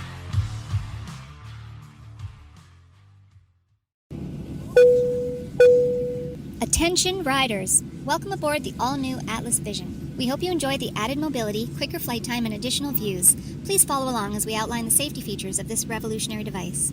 The first thing you will notice is the added headroom. The fore and aft positions no longer come with annoying restrictions, so feel free to move about the cabin. Quicker flight times can be achieved by unmatched comforts and unencumbered movements. Yes, we're built for speed and comfort. And now available to all customers is a 360 panoramic view. Go ahead and look around the cabin. These new angles are available at no additional charge. Located on the underside of the frame is the gold standard of impact absorption, D3O. In the event we accidentally take a trip to Indonesia, we suggest that you remain with your neck in the underextended position and allow this proven material to do its job by reducing the forces over 50% better than ever before. Although the Atlas Vision will not be noticeable, it will be there when you need it. If you are riding with a child or someone who requires assistance, secure your vision first, and then assist the other person with a prodigy, tyke, or brole. We ask that you keep your brace on until your moto is finished. We remind you that Atlas makes flexible neck protection. Tampering with, disabling, or destroying the product is prohibited by the limited lifetime warranty. You will find this and all other safety information in the user manual located online at atlasbrace.com. At this time, we ask that you remain standing with throttles in the wide open position with your elbows up and hips fully unlocked, whatever that means. On behalf of the captain and entire crew, thank you for flying Atlas Vision. Enjoy the views. For over 30 years, DecalWorks has led the industry in quality and customer service by offering the best custom motocross graphics, plastics, seat covers, and rider ID products. DecalWorks is officially licensed with Honda, Kawasaki, Yamaha, Suzuki, KTM, Husqvarna, and GasGas. Their expert staff will go above and beyond to make sure your questions are answered. DecalWorks is a proud sponsor of Red Bull KTM Factory Racing and the Rockstar Energy Husqvarna Factory Off-Road Team. Visit decalmx.com and be sure to use promo code PULPMX at checkout. Quality, service, and knowledge is what makes DecalWorks stand out.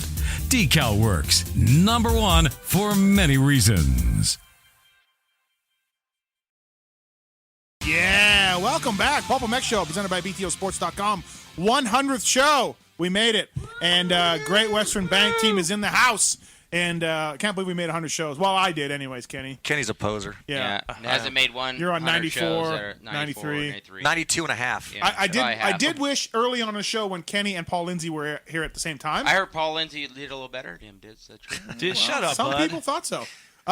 Some people did, huh? There was Should a we take point, a vote? There was a point in one Paul show. Lindsay's an agent, so does he take I half of always it? thought, Did he Dennis anymore. Hawthorne Oh, was no. a better arena cross rider than you. Well, the facts are not true because I got more wins than he does. But they weren't keeping track It was back a different then. era, No, they though. didn't. There was They only didn't. one class for Hawthorne. You rode 2. My kid used to write down a piece of paper. He lost that piece of paper. I think I threw it out of the bus. It was. It's down in probably Mexico. somewhere in Mexico somewhere. Yeah. That went out with what Kenny owed? Yeah, there was also money that Kenny owed us. It's what everybody owed. We have no idea who has the most Me wins and in Denny arena owed the cross. most, so it went out the window. He and I just looked at him and said, "Nah, I didn't see shit." Did Denny's you, creative like that. There was one point. I might have owed the most. Let's just be honest. Are you talking about poker nets? 357, the most lethal, stupidest game in the world. I don't Yeah, know. it's When fine. no one had enough money to keep up with McGrath or Palmer, and they would just go, "I'm all in." Okay, well, you owe us $1,000. Okay, well, let me give you a piece of paper that says I owe you that. Because I have $44 in my pocket. Do you remember the trip back from Japan, from Tokyo? When now you remember the trip to Japan. Let's talk about Oh, it. now you remember the trip. Did you remember when you didn't remember earlier? Before the show. No, Tokyo. Budman. Tokyo. Before the Tokyo. show. Not you said, Fukuoka. I went with Kyle. Before the show, Budman, you said, Kenny, remember when you worked for me in Japan? And Watson had no idea. No idea. Nothing. No idea. That was before I thought you were fast.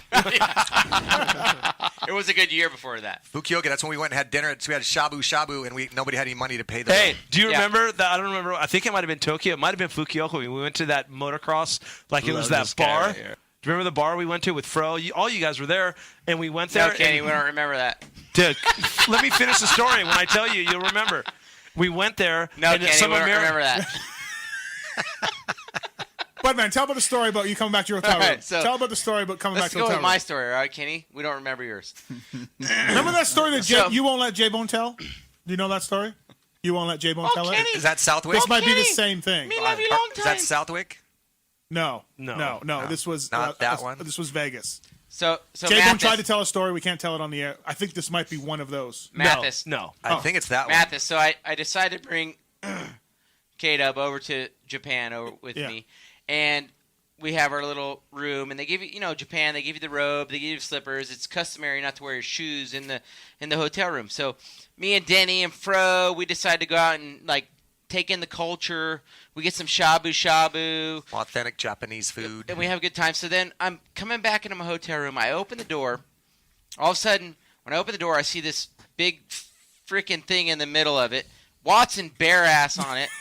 And some mama-san just rubbing him down. I was getting a massage. I hurt my back. I was working on the bike. Hurt my back. I'm like, what the hell's going on Dude, here? it was Didn't you read the book when you get in the room? You get a free massage with This the room. I'm pretty sure he got billed for that, This bud. is what he tried telling me. Yeah. But man, it's complimentary with the freaking stay. I'm like, That's complimentary. No wonder Kishner moved to Japan for so long. no, this Chicken too. Chicken too, yeah. Mathis, Eddie Warren. This is how nerve-wracking it was. I opened the door. Matt, he's naked on this table. I put my head down like a freaking Japanese guy. I walk by him, go to the back room or whatever. Yeah. He puts on the slippers and the robe. But man, it's complimentary. It came with the freaking hotel. Watson. It did. No, it didn't. Yes, it did. Come to A find rub down. Well, no. Come to Get my find out, back, bud. Come to find out, the next day, him and Craig had a plan the whole time. Dude, Stingray. Well, this is what the deal is. I was just getting the back rub. The next day, Stingray goes, "Hey, sure. did you get the happy ending?" And I'm like, "No, dude, no." And he goes, "Well, because, dude, it was a tranny." And I'm like, "What are you talking about?" Wow, this conversation just went went way back. And I'm like, "How do you know?" He goes, "Because I know, dude. I know. Trust me. I know, dude." He was always able to pick him out. There was one in Italy as well. One time we were all at a dance club and everybody's dancing with this tall, blonde, hot-looking blonde. Stingray. And so we're me and Fro are in the bathroom, and this guy comes up, "Hey, is that your American friends out there?" And we're like, "Yeah." That tall blonde is a dude, and you might want to tell your friends. No way, really. Yeah. Just some random guy. So Fro and I walk out there, and we're like, look, we're kind of dancing the group, getting close, kind of checking out, and this huge Adam's apple. But somehow no one seemed to notice. Well, that's not as bad as when we went to Omaha for DON's wedding. And Denny decides to take us to the only dance club in Omaha. And it's an all-gay club. Well, they got great music. And, yeah, that's what he tells me. And then, Shelly's I think she's 3 or 4 months pregnant with Bailey at the time. So she was a designated driver, clearly. Well, clearly. And then we get close to the club, and Danny's like, "Well, me and you got to go in together, bud, and then Treya and Shelly got to go in together." I'm like, free all right, whatever. You got to stay in your groups. So they were sexually racist. So then we get in the club. It's kind of a cool vibe. I'm feeling I don't even know what's You going were feeling you admitted it. You're feeling it, dude. I'm feeling the vibe or whatever. And so me and Swap are like, "Oh, I got to take a leak." Me and Swap go to the bathroom in the urinals or whatever. And so I'm standing on one, Swap's on the other one. And then this one guy looks over at Swap, and he's like, "Nice." And I get out of there so quick. I've never held on to my wife's hand. All right, hey, we got a special guest for you guys here. We're gonna. It's not Bert, is it? Is it Bert? God He's rest his still soul. alive. God rest his soul. Go ahead, Danny. Talk to this guy. You might know him. Who is it? What do we got? Tell them who you guys are on the who we got here in the studio. Who do we got? Denny Stephenson, Buddy Budman. Antunez, Dave Castillo. Caller, what do you got? He's not there. There's nobody there. Anybody here? He was when I put him on hold. Oh. Yeah. Clearly got bored. Wait, there. My bad. Hey, are you there, guy? Yeah, I got you, Kenny. Oh, that's got to be Bert. Nope. Hey, talk to him. Who do you We think? can play a game of guess who it is. Guess who it is? Guess. I thought you guys had fast racers on your show. This is Tony C, man. No. Well, we used to be fast, and at that time, we probably thought we were faster. Well, than let's be honest. We watched the race from '96. We were actually pretty damn slow. We've really built this up in our heads in the last 15 years. He was on that. He was on there too. He was. Yeah. He used to like to jump a lot of stuff. Is this a swingster? Swingster. It is the swingster. What up, swingster? Hey, mine and Swingster's battle go back to like many days, dude. Many days. Swink, we got the Great Western Bank team reunited. We had Phil on the phone, but Stephenson, Budman, and Castillo. Hey, you'll never believe what Phil's doing right now. How he couldn't come on. He went on a family vacation, Swingster, and the guy's surfing. He's looking for peaks. That's good stuff. Dude, mine and Swingster's battles go back to Cowie days. The 257, dude. Well, no, before that, on 60s. Remember, Swink, when we rode those first water-cooled 60s? Yeah, Back absolutely. That was like 84. Ponca City, I think. Yeah, 84, and we go out to this little place in Oklahoma, and then they take me and Swink, and we got this little test track. I show up there, and Swink's got this gold chain hanging down with a cross. I'm like, look at this kid. Who does he think he is? He's the mafia, bro. This coming from Cholo Bud Antunez. Yeah, I come straight out of Ontario, and I'm intimidated by the mafia. My dad's browner than a bean. He owns a Toyota Supra at the age of 12. Yeah. Hey, Swingster, what do you remember about the Great Western Bank team? What's your memories when we say that? When 1996, you were a Honda Troy. Slowest team to have their own private jet. We were jealous of them. We were the fastest big ones at the races, though. Yeah, actually, when I told Fro about you guys, Fro said that him and Rhino would go over to your truck.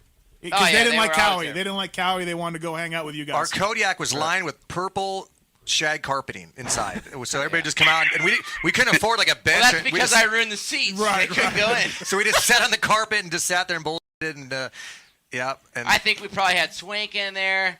We had Fro. Everybody wanted to come hang out, get away from the stress of their teams. And like we're just, dude, let's just hang out and listen to some music. Well, we had the stereo system. Yeah, we had so a great system. So it goes back to what Watson said. There's a lot of camaraderie going on there. That's like Houston Supercross. We had this huge stereo system, dude. The thing was cranking. And the races ended, and we just started to give everything away, dude. Yeah, we're throwing gear out. We're throwing plastic out. Some girl wants me to sign her butt. And by the time we're like, okay, everybody just wrap things up. We're like, holy shit, we need to order everything new right now.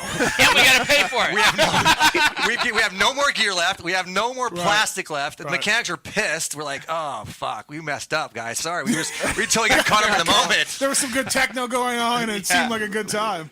There was no such thing as techno. The best was, though, Swankster and all his creativity or whatever, he wasn't afraid to come hang out with us either. Swankster was one of our boys, for sure. I was the only guy that would wear a flannel shirt to autograph sessions. You would, Swink. I didn't wear the stiff shit. And a shaved head and a goatee to his chest. I can guarantee you, to this day, you probably still have that same flannel hanging in your closet, too. Just somewhere. I'm sure I do. I'm sure you do, too. I wouldn't doubt it. There's no doubt that Swingster, there's a lot of kids that went, Mommy, is that Brian Swink? Yeah, I'm scared of him. Yeah. He makes me scared. That is not a lumberjack. That is actually number 23 for Honda Troy. I can't believe the Swinkster called in for us. That's pretty awesome. It's pretty awesome. I'm like. Coming up next, James Eichel. I'm pretty certain he's in jail. I think Swinkster's going to cut out then and just let Eichel You're going to get a collect call from like the what is it? Ohio State Penn. Yeah, the west side of Ohio. And another guy tonight, Swinkster, who Kenny worked for. Jesus, yeah, well, you were like a mechanic whore, weren't you? He's kind of a whore. You're a mechanical whore. Dude, I wasn't like I'd never worked for Swink for. Hey, Swink, did you have the same thing where Kenny started working for you and then he realized how fast you were? No. Kenny was my team manager. He was my boss. Hey, Swink. I was his boss. Oh my God! I can't believe that. What happened was this is what happened. I'll tell you the story. I thought you had to work for Swink when Dye was out. No. Swink. No, I had to film. Is But that, is that the problem? No, Boston was your manager? Dude, that whole year, blame it on him. I'm telling you right now. He did. But, hey, I worked for Swink after – you didn't go to the rest of the Mexico races, I don't think. Fuck you. I did. You had to leave Swink's early. Ass. Brian, Budman had to leave early. First I had to go home in You between. had to go in between the races. But That's Swink, right. Swinkster, I was your Swink, mechanic Swink, at those Swink. races because I stayed with Swink. Yeah. Remember, Brian, and we both got sick? That's what happens. You You came get, in that's the what happens. You end. get married at Kenny, 20. You shit the bed. I did. So did you. Remember? So did Right. you. It soaked right through the sheets, the mattress, everything. Yeah, we had Our to put room it- was disgusting. We had Montezuma revenge that We whole put night, it, dude. outside me and Brian's room, there was 2 mattresses in the hallway. We were sleeping on the box springs. That's when swap shit in the pool. Swink. Who ended up third? Who ended up fourth? Wow, you remember this? That's right. Because I can remember my beef between me and Swink. Well, only What is thing. it? Who ended up third? Who ended up fourth on the end of that thing? The Mexico. Was this the World Supercross Tour or Shit, something? I don't know. Mexican I couldn't Supercross tell race. It was Mexico. It's when you take everything you own in gear and then you race for 2 weeks and you sell it all. Oh yeah, there was some serious bartering going on there. Seriously. Wasn't one of those rounds in San Antonio? Yes, the first Right, one. yeah, okay. And then Yeah. there was 4 of them. When San Antonio, Okay, so Monterey. Mathis, Right. K-Dub was my mechanic then, and I was in fourth, making the charge toward third Oh, and second, I think I know where this one goes. and then my seat comes off. Watson. Who Yeah, knew? it happened. Yeah. So what happens then? There goes his bonus. There's no more third or fourth. Yeah. Or second or third. And I thought Bud was going to be so mad at me. He goes, it happens. And I could see him at the side of the truck going, fuck. I'm like, dude, I'm sorry, Bud. He's like, no, don't worry about it. Fuck. He's so mad. But hey, Dave, do you remember the Mexico trip when me and Swink and Button, you and Phil were going to go on the safari? When we got on the boat. Safari. We got on the boat and we were going to go snorkeling, Right. horseback riding. And you and Phil. We got off, right? You and Phil jumped off the boat at the next port. Why did we do that? Because you said it was going to be lame, and that's when me and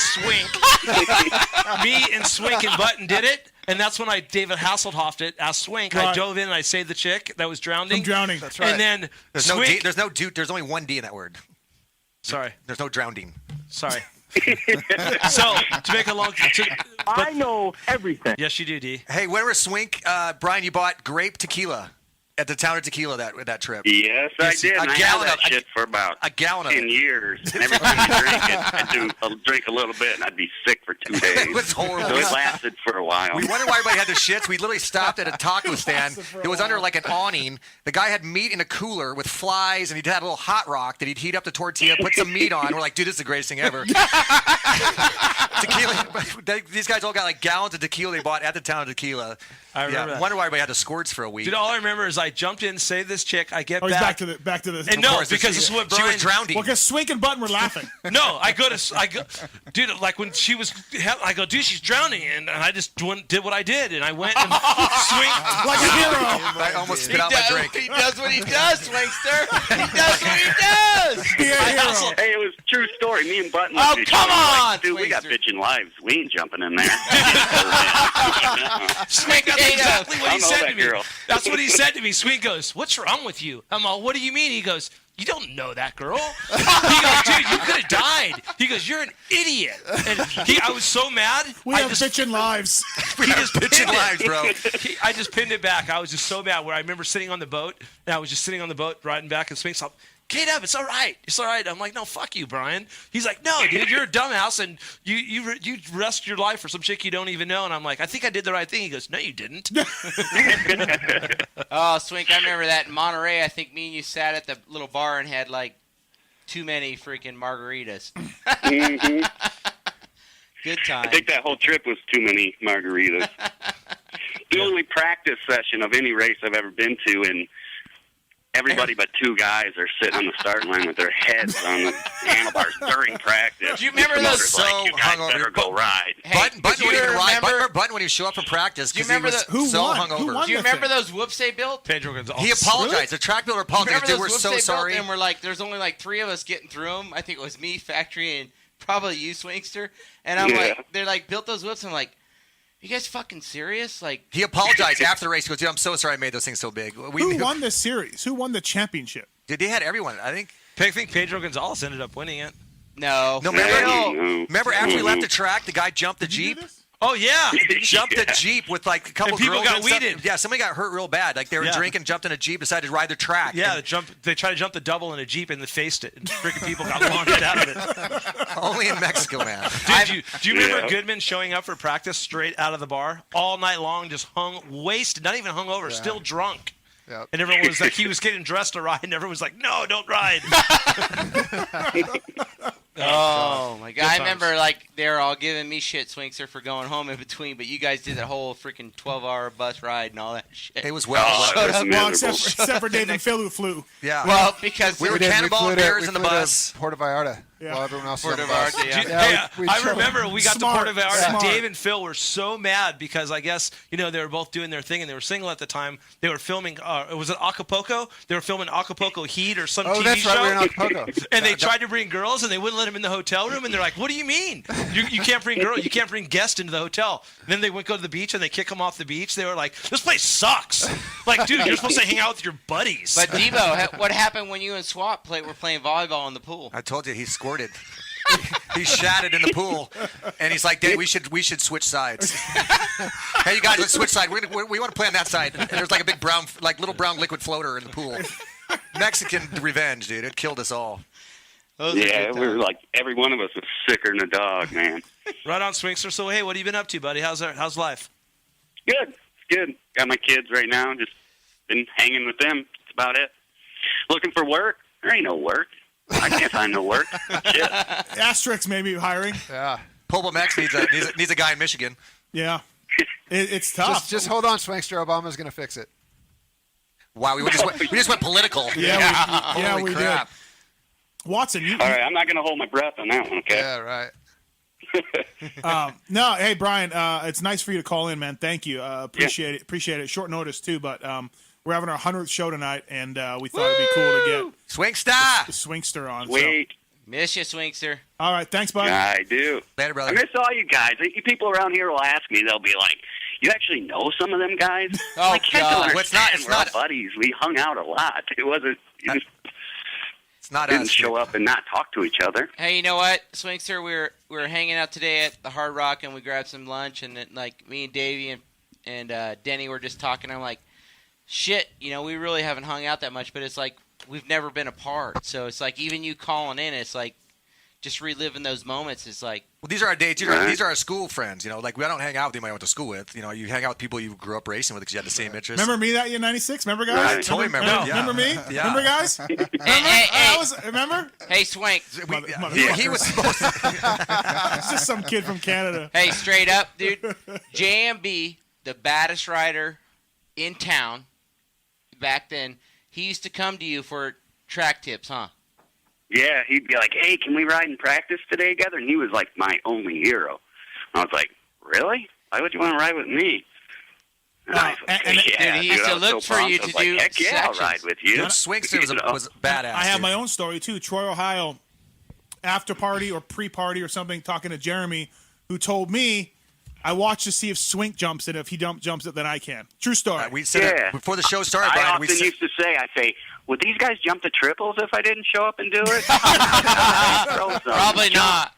That's a true story. McGrath told me that straight up. Swink would call him a bunch of sissies. What'd you call him? Sissy? Not sissies. You had another word. I forgot what you called him. He would be the first to jump anything. Him or Cooper. Well, would and usually then the first. Red Dog told me a story about Newmack's dad building some jumps, and Swink was the judge. Oh, that triple step-up thing over that tabletop, right? Swink. Newmack's dad said, "Swink can jump it, you pussies." Hey, but hey, you know what the problem is though, Swink, is a lot of these new riders, they don't even know who JMB is. I know it. That's a crazy story because me and Kerry. I told Who him that invented story. skim and whoops? Well, other than What do you me. say? JMB, Budman that story before the JMB, show. I think it went chicken, and then Denny, like somewhere in that area, and then they started skimming whoops. Just close your Like eyes. 91, 92, I asked J&B for a jersey, and he autographed it to me. And then he's asking That's you the how- only thing I ever kept. And then he's asking you how to ride 2 years later. Hey, Swink, I got a good one for you. I was at Washougal this weekend. First time I went to a national in a long time, and downtown Mike Brown was there. He was trying to hold his number, and he told me he still wants to kick my ass. Because you stood in front of him playing a video game, right? Like, I think it was. Yeah, I kicked the cord out of his hand. He's still pissed downtown. Hey, how about we Yeah. show up plus 40 class next year, Swinkster. We ride Loretta's. Show them what's up. Oh, that'd be awesome. Dude, I'd have to do some serious riding. I haven't ridden in about 10, 12 years at all. Oh, well. I mean, maybe 15 minutes twice, but that's it. So can you still seat I would bounce have some to get shit? in some serious riding shape, that's for sure. Yeah, but could you still seat bounce something? Yeah, I think so. Swinkster would seat bounce the triple. Imagine Swink on a 450 seat bouncing now on a 450. He could jump by the whole straightaway. Yeah. Hey, can you wear that gold cross that you had on back when you were like 10? I probably still got that, man. I've got it like an old little thing I was looking at with some old jewelry from when I was a kid. Like that. Yeah. We got a question for you on the phone here, Swinkster. Hey, caller, what's going on? Thanks for calling the show. You got a question for Swink? Yeah, Brian Swink. I'm a huge fan. Woo! Calling all the way from Mexico. I was wondering if you had a good rental car story you could tell us. Maybe like one with you and Ezra Lusk. I don't think they like we each were other. drag racing one day out to test up at Adelanto, and neither one of us would give in. Ezra goes inside, hits the gravel, takes out the 12-foot fence around our test track. All the Japanese guys are sitting there with their mouths on the ground, and he's 16, and of course I'm the bad influence. But his car's destroyed, radiator, and these guys are just like, what are we doing? Don't we pay these guys to race dirt bikes, and they're killing themselves getting here? Not much has So changed. that was- Not much has changed. You bad guy. All right. Thanks, man. Thanks, caller. All right, thanks. All right, see you. You don't hear about guys doing that kind of stuff anymore. No. Nah, it's a shame There because isn't any Denny, rental cars. Carmichael ruined it. Denny Stephenson goes down in history as the worst rental car driver ever, Swinkster. If there was a fence being taken down or anything. No, our Denny best was one gonna is do in Arena Cross one year. We're up in Denver, and we're up in the mountains for the banquet after the Arena Cross race. And I'm in my rental car, and we've been out dinner and whatnot. And I decided I'm going to start hitting this big snowdrift that's in the middle of the parking lot. It plowed all the snow up in it. So I'm going to start blowing Coming the corners. from Omaha, you think you know what he's doing. Well, I'm going to start right? blowing the corners off it, so the snow, Him and Dave. so the snow flies, all over your stuff. So I did about 3 times, and one time I come at it, and I didn't know to go to left or right, and I just drove right into the big snowdrift. So we decide that it's stuck now. So I'm like, well, bud, you should go get your car. And I think we're pretty close to getting it out. Maybe if you ram me, if you ram your car into my car while I'm full drive, it'll maybe loosen it up. So Bud's hitting my car head on at by 10 miles an hour, and we folded the hood and hit both our cars. And we decided, well, Couple man, of we rocket should scientists there. probably stop now because I don't want to blow the airbag. So let's try it from behind. And then he breaks out all of our taillights. That lasted the rest of the week, and we take it to the rental car place, and Bud like, what are we going to do? It's like, dude, park the car and just walk into the airport. Just park the car and walk to the airport. I'm like, I can't do that because they came up to me, what's going on in the car? I'm like, my car just got hit, out in the parking lot of the restaurant. Would you have a police report? No, I don't have a police report. Here comes a bill another month later. Yeah. Bud man's like, dude, nobody called me. I can't write a budget no more. Yeah, you're screwed a budget. Yeah. Well, at least you didn't roll one like Fro did. Well, I think everybody at that point that was in the Arena Cross Series, the top 12, they came out of their condos and were actually watching me and Denny try to ram this thing off. Let's see what these two idiots are doing. Off the snowdrift. And so I show up at the rental car place the next day. I'm like, I was like that. Hey, Swinkster, thanks, man. Appreciate it. All right, guys. Good time. See you, Swinkster. See you, Swinkster. All right, see you guys. Brian Swink on the line, and we're going to get Factory. We should get Factory back on here shortly. I'm sure he's shooting I'm the curl, sure he's bro. waiting. I'm sure he's shooting waiting the for curl. it. Hey, we did get some voicemails from some callers for this show, specifically the 100 show, Great Western Bank team reunion. Let's play those things, Tits. Let's play those voicemails that we have for you guys, the special ones. You got to turn the thing on. Do you care which order? Who's on the phone? It's Superfan Nash on the phone. Oh, okay. It's his wife. If it was your wife, it was going to be trouble. He takes personal calls during the show, Castillo. Does she want to talk to Davey? She probably wants to know why he's called Tits and she's not. You can't argue with Dream Team. That's stupid. Yeah, I shouldn't don't even fuck with bother. us. I shouldn't even bother. Well, let's get to this call, and then we'll do that. Because Shelly told me there's a lick that has to come on. Nash. Let's just keep that to ourselves. Gentlemen, Nash, what's up? This is the night that I've waited for a long, long time. Hey, should we have Factory back on the line? Maybe we should get Factory Yeah, back there you on. go. Hey, let's There you get go. Factory on the What do line. you got, Super Nash? Dude, is Factory on? We're getting them. Calm down. You got Budman, Denny, and Godbot, Dave Castillo here. Dude, this is beautiful. Bud he just took his T-shirt off. Put your shirt back on, Hey, Dave. He's got on this like half waffle JT thing right now. I just see his hip flexors. Oh, I love it. I mean, I'm just tagging in. Hey, put it back in your put it back in your pants, Nash. It's gonna be okay. I remember I tried to show off my abs today. I'm like, Dave, am I getting pretty shredded? He's like, Danny, those are your ribs. Hey, Nash, this was the show you've always asked us to do. This was high up on your list. This is big. This is really big. I think that the coolest thing about the Great Western team, from just a general fan, is it really encompasses 90s. It's only my opinion, obviously, but I would say to believe that it would be a lot of people that it encompassed 90s motocross as the quintessential point of it. Meaning, you had great guys on the team. You had Phil coming out and killing it. Denny, you rode well. Budman, I mean, you guys are all good. Castillo, the Jet in the Krusty films. I mean, it's the full package of 90s motocross at the height of it. And I think it's awesome. You guys came into the show. Can't thank you enough. Well, you know what? We still haven't been paid for that second Krusty video we did. So, John Freeman, if you're listening, send us the check. I got paid. Did you really? Hey, I do have one question.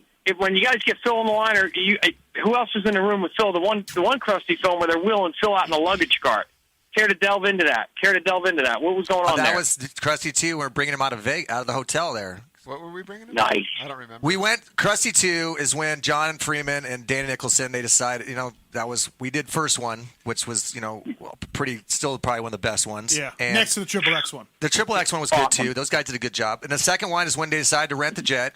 Right. They flew us. Yeah. They flew us in our pimp gear. I think we all borrowed some clothes from like Palmer and stuff.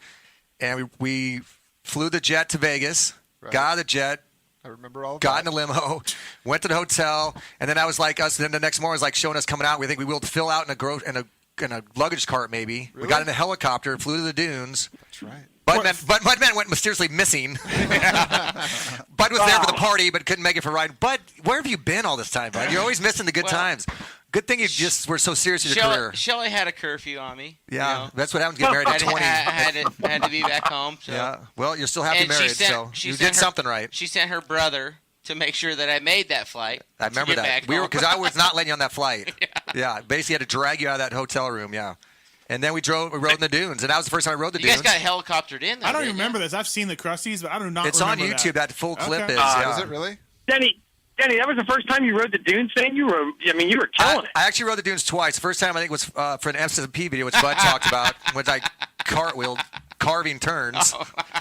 I was actually scared because, I've never ridden dunes. I've just rode in jumps, and they're like, dude, these jumps are like 120, 150 feet. And I'm like, holy shit, this is crazy, dude. I can't jump that far. I'm just going to be cool and carve some turns and blow up some sand. And then, that dunes are pretty... They're not like dirt jumps. Dunes are like basically you go as fast as you can. The sand leaves you, and 120 feet later, another dune picks you up. So we start. Mm-hmm. So I'm like, dude, that's pretty sick. So I'm like, well, Budman's like, hey, Bud or Denny, what the hell? Why don't you go do carving some turns? And obviously, paddles don't have any sidewalls, so you go to turn real hard. Yeah. They were chopped out on the side of a big dune, and I just eggered down the hill head first, and pretty much knocked myself out. Yeah, so Nash like that, carving turns. One of about a dozen, I'd say, in the last. No 10 answer years. from Phil. He's probably hanging 10 right now. He's so. shooting. Hey, the so I just got a text, and Denny, we've been talking a lot, but Shelley, my wife, would like to hear more from Godbod. Yeah. I shall. With that kind of attitude, she's never getting those new jeans back. Yeah, she's not at all. Never getting those. Yeah, Shelley, Budman, he keeps talking about licking me, but I think I'm just going to cruise on over to your house tomorrow and let you do it in person. Wow. Yeah. Wow. It's getting nasty How did the jet come into play? What was the origin of the jet? I can say that because I know my wife is not listening. Dave, where did the jet come from that year? Where did your dad owned it already, or what? Yeah. He had bought that previous just for his own. He just really didn't care for commercial flights, and and he couldn't. There was back then they didn't have a flight into Mammoth to personal. You know what? condo, That's probably right. So he could go skiing and be home the same day. Yeah. And your dad was learning how to fly. Because I remember no, he wasn't learning how to fly. He was he had his. Was your dad a pilot? Yeah. I didn't know that for the jet. It was it took 2 pilots to fly that. So he hired a pilot plus himself. Yeah. And it was kind of, he'd had it prior for other reasons, but it just sort of seemed to work out that it was cool that we could use it for the race team. And because I remember flying home from Washougal one time, we told a story earlier, and Jim was still a new pilot, I guess, and I think I was gonna shoot home to Omaha back from Washougal, and they're like, hey, come with us down to not in the jet, but in the plane, a prop plane. Like, hey, just come to us downtown or down to Southern California, hang out for the week. We'll get you back to the next race. And it was we're trying to get out there before a storm comes. And if you've ever been to Washougal, it's very mountainous, obviously, up there. And we're like, okay, we got to haul balls. We got to get off the ground. It's me, Budman, Dave, and Jim. And me and Bud in the back with our headphones on. And we're going up in the air. All of a sudden, Jim's like panicking. It's closing out. Clouds are coming in. Oh, yeah? Jim's like, I can't see. It's closing out. I just took my headphones off and said, Bud, we're going down, buddy. Yeah, the front seat. And we never got out. He turns around and landed us back at the. Oh, you didn't get out. So, no. Dave, he didn't have his license where you could fly into the clouds then? He did, and I don't think it was a matter of if he was IFR or VFR. We know what that means. Or instrument. It was just a matter of the actual storm, I believe. Because obviously you can fly with instrument. Did you ever have any close calls in the jet? Yeah, one time they're taking us into Riverside. Budman had some close calls pissing his pants. Whenever we never let me use the porta john. Anything that was going to go bad happened to be when I was deciding to watch. And he's like, how far is this runway? 6,300? Oh, we're only rated for whatever it is. I don't know. And he's like, can we stop? we can stop. You guys going to be able to stop this thing?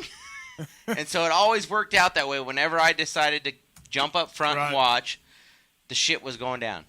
And then there was the fact that those guys there was one pisser on the thing, and it was under one of the seats. So you had to it's a very small little jet. Yeah. You had to get up off the seat, and it's like a little flusher toilet. And no one really wanted to smell Bud's pee or They would never let me pee, and I had to pee all the time. He actually cried one time going to Orlando. He's like, "This is not healthy. I could get sick from this. I could get an infection." And see that laugh Dave's got going right now? It's the same laugh he had then too. I'm having flashbacks right now. And they wouldn't let me pee. Did you ever get that infection? I don't know. I got not clean as a whistle, not even drip. Oh my God! Anybody bring chicks on the plane? Anybody bring random chicks on the plane? No, never happened. Never happened. Yeah. Next right. question. Nash, happy to have you call in for sure. You've been honest about this idea, and thanks, man. Appreciate it. Yeah, we tried to call Factory Nash, but he's too cool for us. Yeah, he's catching that curl. Kenny, just give him the phone. Kenny, one final thing before I go. I called Factory about a month ago, and I was like, I was again doing some Google research, and I see his phone number. I said, I'm gonna give it a shot. Call Phil up. Dude, Phil picked up. He talked to me for 15 minutes. I wanted to get off the phone. I didn't want to freak him out. Wait. Talking to him. You Googled Factory Phil, and his phone number came up? Dude, I Googled his sweeping company. Oh, and I was smart like, hey, guy. I wanted, super fan. To be honest with you, I wanted to crack up and hear the company answer machine, like Phil's voice, like, yeah, what's That's so funny. So anyway, dude, he picks up the phone. It's the middle of the day. It's apparently Phil's cell phone. And I was like, oh, hey, Phil, how you doing? And I said, look, I didn't intend to waste your time and have you pick up the phone. I said, I was just touching base with the business. So he started talking to me. He's like, hey, man, that's awesome. Nash, that's really creepy, actually. It's kind of creepy. Well, that's why I wanted to get off the phone. I was like, hey, Phil, I don't want to freak you out. Dude, he rapped me for like 10 minutes. It was awesome. Factory Phil. How can you beat him? That's so funny. He's one of the best dudes. Well, the longer you get into this whole thing, Nash, you want to talk about it whenever you can. Yeah. Good point. Hey, final question. Who's it for? Were the bikes? What was the question? How good were the bikes? Yeah, did you guys know that the bikes had the potential, or were you guys just started catching fire? And how did we end up with Cowies that year? What was I'm pretty sure it didn't matter to me. I didn't catch I think the Cowies had a really good contingency program. Was why we got and chosen Phil bikes. You guys rode Cowies the year before. Yeah, I think Phil had a deal. I think it just seemed like it made the most sense between Bud, you the were guys Hondas? I was Hondas the year before, You had like 2 extra cylinders and 2 heads fucking and a carburetor, so you guys had some parts. and a rear fender. A rear fender and a jet, and that was like, let's go. Hey, Denny, Bud, we're going to ride Cowies. All right. Okay. Yeah, you know what? But a quintessential part to that whole deal was... That's a big word. That was massive. I don't even really know how that crap plays into what you're How many say. letters is that? It's like 4 syllables. Like 14. That's a lot. Good job. Ralph had... Way better than drowning. Save me, Denny. I'm Save trying to me. get him to leave. He Save hasn't left yet. He's looking at me, though. He could go out Save anytime. me. He's almost gone. The headsets were about ready to go. Ralph at Love this PDK at guy the time, Mona Valley Kawasaki, helped us out. And so I thought it was HSKS. Oh, that was you. Don't you give me that. Oh, you're HSKS. No, he was HSKS. That was out of Florida, right? Yeah. That's who was helping you the last 2 years before that. You rode Cowie and a Honda.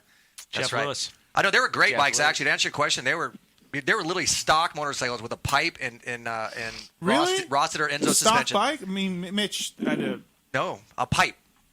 We didn't have time, dude. They literally built the bikes. We were more concerned about the shroud And the Making sure G-Dub was there not graph, paying this you big money. sponsor. We had to make that thing very prominent, because we were getting big Hey, sponsorship did you get money. any money from Extreme Gear? Yes. Okay, so Yeah. you did get some money from them. Who From else? Dale? Are you kidding me? Oh. Think you'd wear that for free? Well, he said, okay, so who else paid? Like, who did pay? Alpine Stars, Okay. Bridgestone, Extreme. Okay, so Where did all the money go? Who paid? Who got the money? Well, it probably wasn't very much. I mean, it didn't really. I don't remember. I think Alpine Stars was like $50,000 or something. They were Really? Yeah. Oh, I shit. don't remember all of it, but I think Nobody drew a salary, though. no. Right, it was all. No, but yeah. if you think about it, for the guys that they K-Dub had, did the last race. I I had to pay his ass I think he may pay me like $300 for the for weekend. like realizing how fast I was. Right, he got Craig. He got Craig in the points. He did. Hey, I just want people to know that's not me breathing that hard. No, that's Nash. Okay, Nash. Nash is No, good. it's not. Get out. Heavy breathing. Oh, I love it. Hey, fellas. Hey, thanks Nash, for coming on the Nash, show. Nash. Appreciate it. I loved your TV show, Nash Bridges. Was Hey, fascinating. if you want to talk dirty, Denny's ready Google, later. Yeah, Google Danny and call him. Google my sweeping He'll company. take some heavy breathing There we later. go. Thanks, Nash. See you guys. Just Have fun. Facebook Bye. me. All right. Hey, we did get some voicemails tonight from some. Well, you said that earlier, then we went into Nash. I know, so- because Nash called. Your segue was horrible. Let's take a listen tonight. Hey, Denny, welcome to my world. A few guys want to talk to you guys and wish you congratulations. Congratulations on what? 1996, bro. Yeah, the Great Western Bank team. I remember it pretty well. That was winter '96. I was a senior in high school. This is Weege? Just started Jason dating Wygant. this girl named Tara. She was pretty crazy, but pretty hot. Huge rack. I mean, and she Right was there. big in the theater department, so she was kind of wacky, like really Wygant, right? dramatic. It's Weege. And she'd have these emotional, highs and lows swings, and man, most of the time, either high or low, she was usually pretty down for whatever. So good times, man. That's high school for you. The team, Great Western Bank team. Sorry. I wasn't going to the races then. I was a senior in high school. I was busy with this chick, Tara. Here I go again. Anyway, had I been at the races, it probably would have been pretty cool. Buttman's partner. Especially seeing as I was Yeah. 18. I mean, that was the stuff I dreamed of. Hanging with those guys would have been more fun than hanging with. Well, no, McGrath probably had some fun too. Would have been more fun than hanging with them. Well, no, Emig probably had some fun too. I guess the whole scene was pretty damn good back then. Man, I wish I was part of that. Although I was a little mad at the opener that year because I think Factory Phil passed Bradshaw and took second away from him in Orlando, and I was bummed because I really thought that Bradshaw was going to win the title that year and put it to McGrath.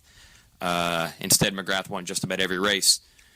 Luckily, that Emig guy probably showed him what's up because he was training and just so focused. Just has nose to the grindstone. Anyway, yeah, I'm sure it was really cool. The training and fitness level that you guys probably took the sport to. I don't think it's a coincidence that by 1997, Carmichael showed up. And, a lot of people give him credit for turning the party era into the hard training era. But let's be honest. I'm sure the Great Western Bank team kind of laid the foundation for that a year before Carmichael got there. He was probably talking to Mitch when he was signing his deal and said, Mitch, you got a great program here, but there's another Kawasaki team that I think also runs a first-rate, hard-working operation, and I want to take a little We bit almost from had you Carmichael the next and year. a little bit from them. I remember. So I think history has maybe forgotten the influence you guys really had as far as laying that groundwork toss-up for between real G-Dub championship He wouldn't wear success extreme and gear. That was the problem. how titles are won and how I business is negotiated the whole done. deal. You couldn't get out of his Axo deal. Totally screwed him. Yeah, keep going. Keep going, Tits. Wish you guys were still around. If I was around to cover it, man, those would have been even better memories in high school. That's right, because high school wasn't good for you, was it, Weege? Sounds like Tara. What I think was cool about But, the man, team you're just is saying that because you didn't graduate, buddy. There's more. There's more. There's more? Yeah, we is got that you more. had four riders with distinct loves to hear his voice, doesn't he? personalities that had already been carved out in the sport. It wasn't like we needed to get to know these riders. Everyone already knew something about them. For me, I thought 1990 was one of the most exciting Supercross seasons ever, but that's because during that season I was 12 years old and I was being picked on by bullies, so I would just come home and watch Supercross tapes and lock the doors and close the windows and roll the shades down. So I'd watch these races, and I was really biased. I had Suzukis at the time, so I thought Suzukis were awesome. And Suzuki wasn't really lighting it up in Supercross or motocross, but they had these two 125 guys on fire. Buddy Antunez was leading the points of West Supercross, and then a few weeks later, Denny Stephenson was taking control of the East, even eclipsing my own personal favorite, Barry Karsten, in a heated duel for the 125 East Championship. I think it went down to the wire between Denny and Karsten, if memory serves me right. So anyway, I figured between Budman and Denny and Larry Ward winning the Seattle Supercross that Suzuki was about to take control of the sport. It was Bomber and Kent Howerton all over again. Didn't quite work out that way. But they did hook up and dominate Arena Cross on Suzuki's a few years later. And now I get to work with Budman doing the Arena Cross TV shows. And I spend most of the downtime just asking him stories about being on this team. So that's got to be worth something. Then there's Factory Phil, who I remember in a great moment for Supercross. Jimmy Gaddis, left for dead by a couple teams. Mitch Payton's trying to scrape together a Kawasaki effort after being bumped by Honda. And Jimmy wins, I think it was San Diego or something like that. And there he is, you know, by the grace of God, I won it. Jesus made it happen. Yeah, this is the greatest moment of my life. I love it, everybody. I love everyone in this stadium. I love the world. I love the planet. I love the galaxy. Gaddis. And he's going nuts, and it's a feel-good story. And there's Factory Phil, about 2 feet taller and 100 pounds heavier, brooding behind him with this evil death stare, sweat dripping off his brow, just looking like he wants to murder Jimmy, who is saying all the right things. I'm like, man, that guy's intimidating. So that's my Factory Phil story. And as far as David Castillo, I don't even know if we've really actually met. I know he's a legend on the set of Hollywood shows now. He's way too big for me to talk to him now. But I do remember a story in MXA about privateer life, and they profiled Davey, and it was all about how hard he worked. His diet consisted of nothing but raw vegetables and steamed chicken breast. I refuse to eat salad dressing on my salads. I drink nothing but water and Gatorade. He's glucose free now, I train and ride full time every day. Every minute is dedicated to being faster. Very serious. And I'm still having a tough time finishing in the top 20 in the motos. I read that story and I'm like, forget this sport. This is too hard. If the guy's working that hard and he can't get a low national number, give up your dreams, kids. This sport, if you got to work harder than that to win, not possible. So that's what I remember of that guy. I'm not sure if that story was entirely true or not, but it intimidated me right out of the game. Anyway, congratulations, boys, on celebrating the 100th show of Pulp MX. What's that got to do with anything? Not much. Watson's still here. As usual, you didn't answer my call. Hey, guys at Pulp, this is Jeff Immig. I just wanted to call and congratulate you guys on your 100th show. That's pretty impressive. Nobody thought that you guys would be around this long, but you're pulling it off. And from what I hear, you guys have the Great Western Bank race team on the show here tonight. Phil Lawrence, Denny Stephenson, Buddy Antunez, Dave Castillo. 4 of my favorite dudes in the world. I go way back with these guys. I raced 80s, probably with all 4 of those guys. We had some good times together between the first times we met racing and then on into the days of hanging out and I feel like we're dead. Growing into adults. Did we die? And, that year was pretty special for that team. It was a good group of guys together. Everybody worked hard. Everybody had a good result here or there. And it was funny because the one thing that I remember the most about that is when we'd be at the Supercross events and in between practice and the races, we'd all go hang out. Me and Rhino were all both on the Factory Kawasaki team, and for some reason we'd end up over at in the cab of the Great Western Bank rig, hanging out. Phil, Denny, Buddy, Dave, everybody. So you got a good group of guys. That was a pretty cool deal. So I hope you guys are having a good show tonight. Don't worry about calling me back. I'll just see you another time. Congratulations, guys. Wow. Yeah. That's great. Hey, wow. I'm feeling a little dead right now. I think we're dead, bro. Are we celebrating your 100th or just 96? Well, a little bit of both. I think that's fantastic. Who was that again? Jeff? Oh, Weejan's partner. That's Jeff, what's his name? Ralph. Ralph. Oh, was that Cam. Ralph Shaheen? Yeah, that was Ralph. Ralph Shaheen. It wasn't Cam? Cameron Steele. For the first time, finally. This is Davey Coombs with the Racing Paper. Back east, I know it's a big night in Vegas. Wow. Sorry I can't be out there. I'm spit getting out ready my for drink this mini bike race in Tennessee. But the Great Western Bank team, oh man, like maybe the best privateer freestyle team ever. I mean, Denny Stephenson and like David Castillo and Buddy, what's his name, and Jimmy Eichel, and the Fast Lawrence brother. Jason, those guys, they got into going big like before anybody, like jumping doubles and triples and school buses and boxes of rattlesnakes and shit. I mean, man, that was next level stuff. Dude, that's so cool that Don Manek called in. All white. I heard, look. Watching him, it was like watching over the shoulder of a really good Excite bike player. But and, you know, now I think of it, kind of the same size. But anyway, years before Team Stiffy, man, you guys were the OG GWB MX team. But I still think you should have signed Ricky Carmichael when you had the chance. All he wanted was $30,000, and hey, who knew how that was just didn't want to wear extreme gear. I mean, Ricky Carmichael, who's that guy? So congrats on 100 shows, Mathis and Watson. It's hard to believe this whole thing started as a call for bail money, if I remember correctly. You guys are made for each other. Enjoy the show, and see you guys at the races. Thanks.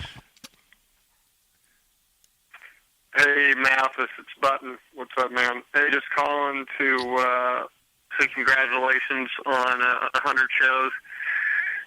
Can't believe the public has kept you guys around so long. Well, maybe Watson, I could get Watson, but you, old locked-up mechanic, that's a tough one for me to understand. And no, just kidding. You know, we're good anyway. But and saw that you guys are having the Great Western boys on the show tonight, so that should be pretty cool. I got some pretty fond memories of that year, just because that was the same year I came back from Europe and I was doing the Extreme Burnsville PJ1 program, and those guys were also, Great Western Extreme, bank deal. So, I don't know, pretty funny. Remember, we all ran into some troubles that year. You'd remember, you were part of our team, but, we all had trailer problems and this problem and that problem. I think one of the weekends they showed up and their semi-trailer had broken half or something crazy. So, anyways, just, I don't know, crazy memories back then, but hope you guys have a good show, and again, congratulations on it, even though I'm always breaking your balls. All right, man. See ya. All right, yeah. All right, hey, I remember now. The trailer broke in half. Did we put the bikes in their trailer? Yes. Do you remember? I thought you were going to say, I remember you, Mathis, in 96. No, I don't. But I remember Dude, why. you were never there. Knock it off. I was there. That's unbelievable. Hey, I remember. It had to be something in Daytona. We partied.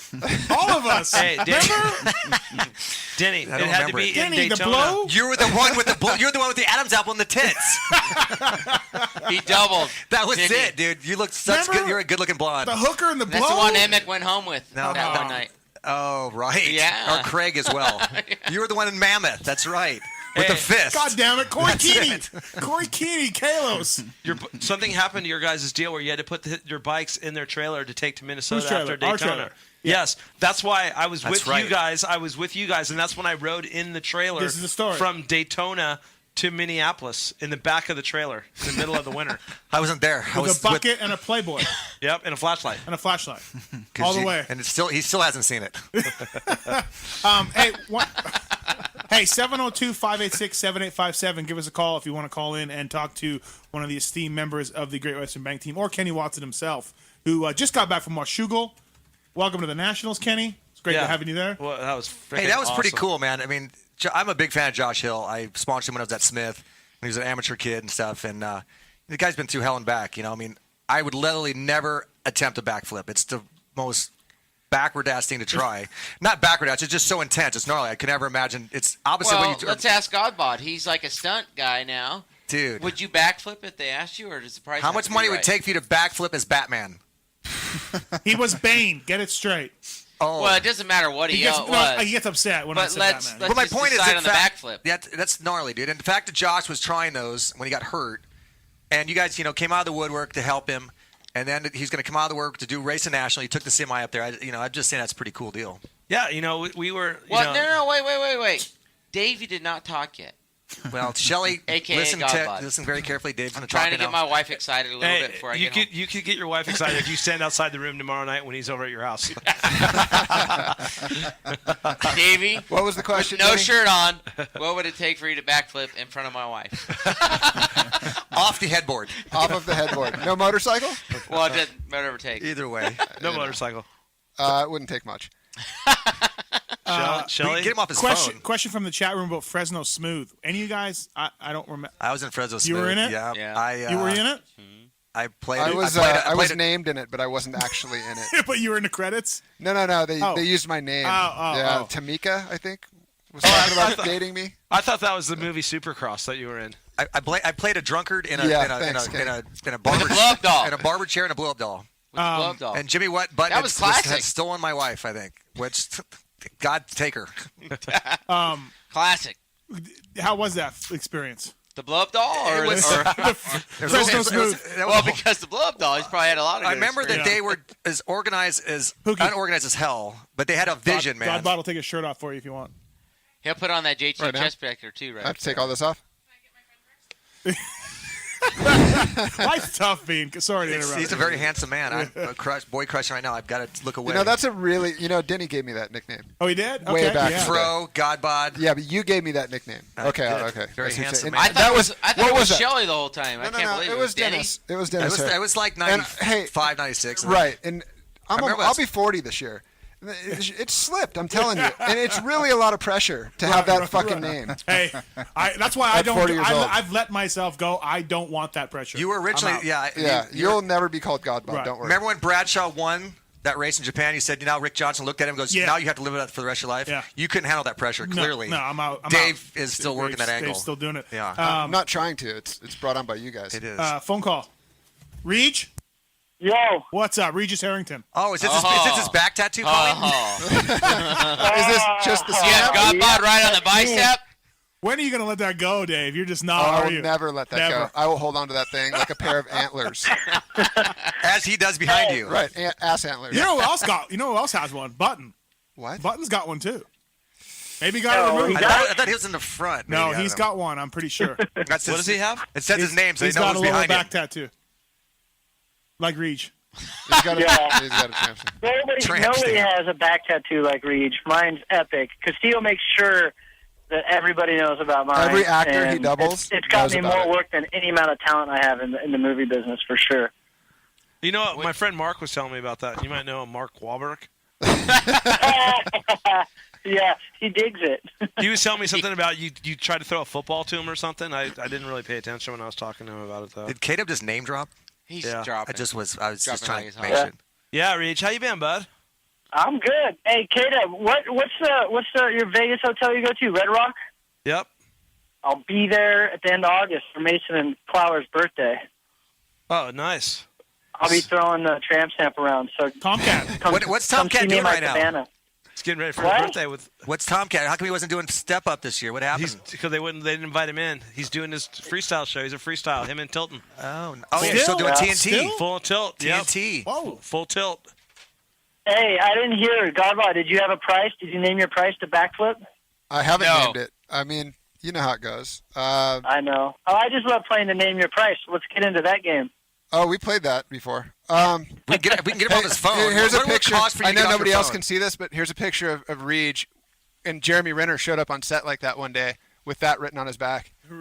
That's a newborn identity the guy, newborn right? movie? Yeah. Yeah. Hey, Phil's on the line. Phil's back. Factory. I don't know. What do you think, Reg? 10 grand to flip? Jeez, man, I don't know. You pull shit off. I don't know if I could do it. Well, Reach, it depends if he's backflipping off my headboard or if he's backflipping That's on a motorcycle. terrible. A tribal band on your Wow. lower back. That's what Reg has. Yeah, tribal band. Is it tribal? I didn't. Yeah, he's got his own Twitter page that It's just zoomed backs in. that this tattoo does. Hey, Reed, what do you remember of the Great Western Bank team? Now that we have them all, the greats in the studio. Oh, man, they were just a couple years ahead of me, but I remember it was a pretty epic team watching in, going and rolling in. Hey, Budman, I don't know what year it was, but you remember going out to the go-karts in El Cajon before the Supercross, San Diego? Oh, shit. With Grafton? You guys didn't stop. They ended up calling the cops. They threw a park bench out in front of you guys. I was a kid. So that was I was a kid sitting in the stands, and we had heard all you guys were going to be out there, and you showed up with all your helmets, motocross guys, and it was so really bitching. Crazy Carter and all those guys were in the mix back then. All those guys, yep. Yeah. And I was a little grommet running around. They called me, you know we're what? going to go run the go-karts. I had to run home. You guys were not stopped when they put the checkered flag out. You went backwards. You know what, Reach, when you showed up in East County, you boys do things a little different over there. So when you showed up in East County, you had to have your A game on. So us guys coming from Ontario, and Mo Valley, you had to come there like knowing it was business. You had to be able to corrupt some shit. I did learn to never tell Budman that you want a tattoo when he lives in Moreno Valley because there's one on the corner. To get one. So anyhow, that whole deal, Reach. I mean, it's just the way it was back then. No, it was. It was stuff legends were made of. I remember that. I'll never forget it. Hey, It was epic. Did you and Gaddis get along, or were you guys? No. Were you guys Well, rivals? we got along off the track, but You hate each other's on minis. You guys hate each other. Well, yeah, but off the track it was all cordial and. I don't even happy remember go him from lucky, 1990. We were watching races the other night. I do not remember him as a teammate at all. 676 or something. No, that was you. 31. He was 31, and in 90 he was 60. 60. And Gaddis was 31, and I'm like, Gaddis is on a Suzuki? And you're like, yeah, you guys were teammates there. I'm like, I have no recollection of being on the team at all. You got knocked out a lot, huh? Not in 90. It was not till much later. No, that's why. No, we saw Like now. Oklahoma 90. We saw that. But he didn't race Oklahoma 90, did he? Yeah, he cartwheeled. Fro swerving Irvin me. Yeah. No. He had new boots on. No, Gaddis didn't. No. Gaddis didn't. No. And, Fro had new boots on. He didn't swerve. No, that was what Shigley swerved. Well, he still had new boots on. Then. Hey, Reed, thanks for calling, bud. Anything else? Yeah. Just wanted to be a part of the epic show. I'll let you guys go. I'll continue to listen. All right, Reach. Yo, Reach, did you get out of work tonight? Well, yeah, I did. Good for you. Yeah, I'm back. You I'm at the hotel listen to hanging. Dave. What then, are you huh? What are you filming, Reach? Where are you at? What's going on? You Cameron Diaz again or what? No, I'm in North Carolina working on Iron Man 3. Oh, nice, sweet. Are you? You're Yeah. not. You're not doubling for Iron Man though. Hey, Reach. Me and Denny are working on Iron Man 4. On a quad. You're on a quad. Yeah, on an all-terrain vehicle. Yeah, I'm doubling the kid on a quad. So So you're riding the couch around. Poor Weege. yeah, I'm making it happen. You know? You did a good job. Your That's pretty stuff. cool. That's pretty awesome to do that, Weeds. That's you and Dave, man. I follow you guys on Twitter. That's pretty awesome. You guys are doing that stuff.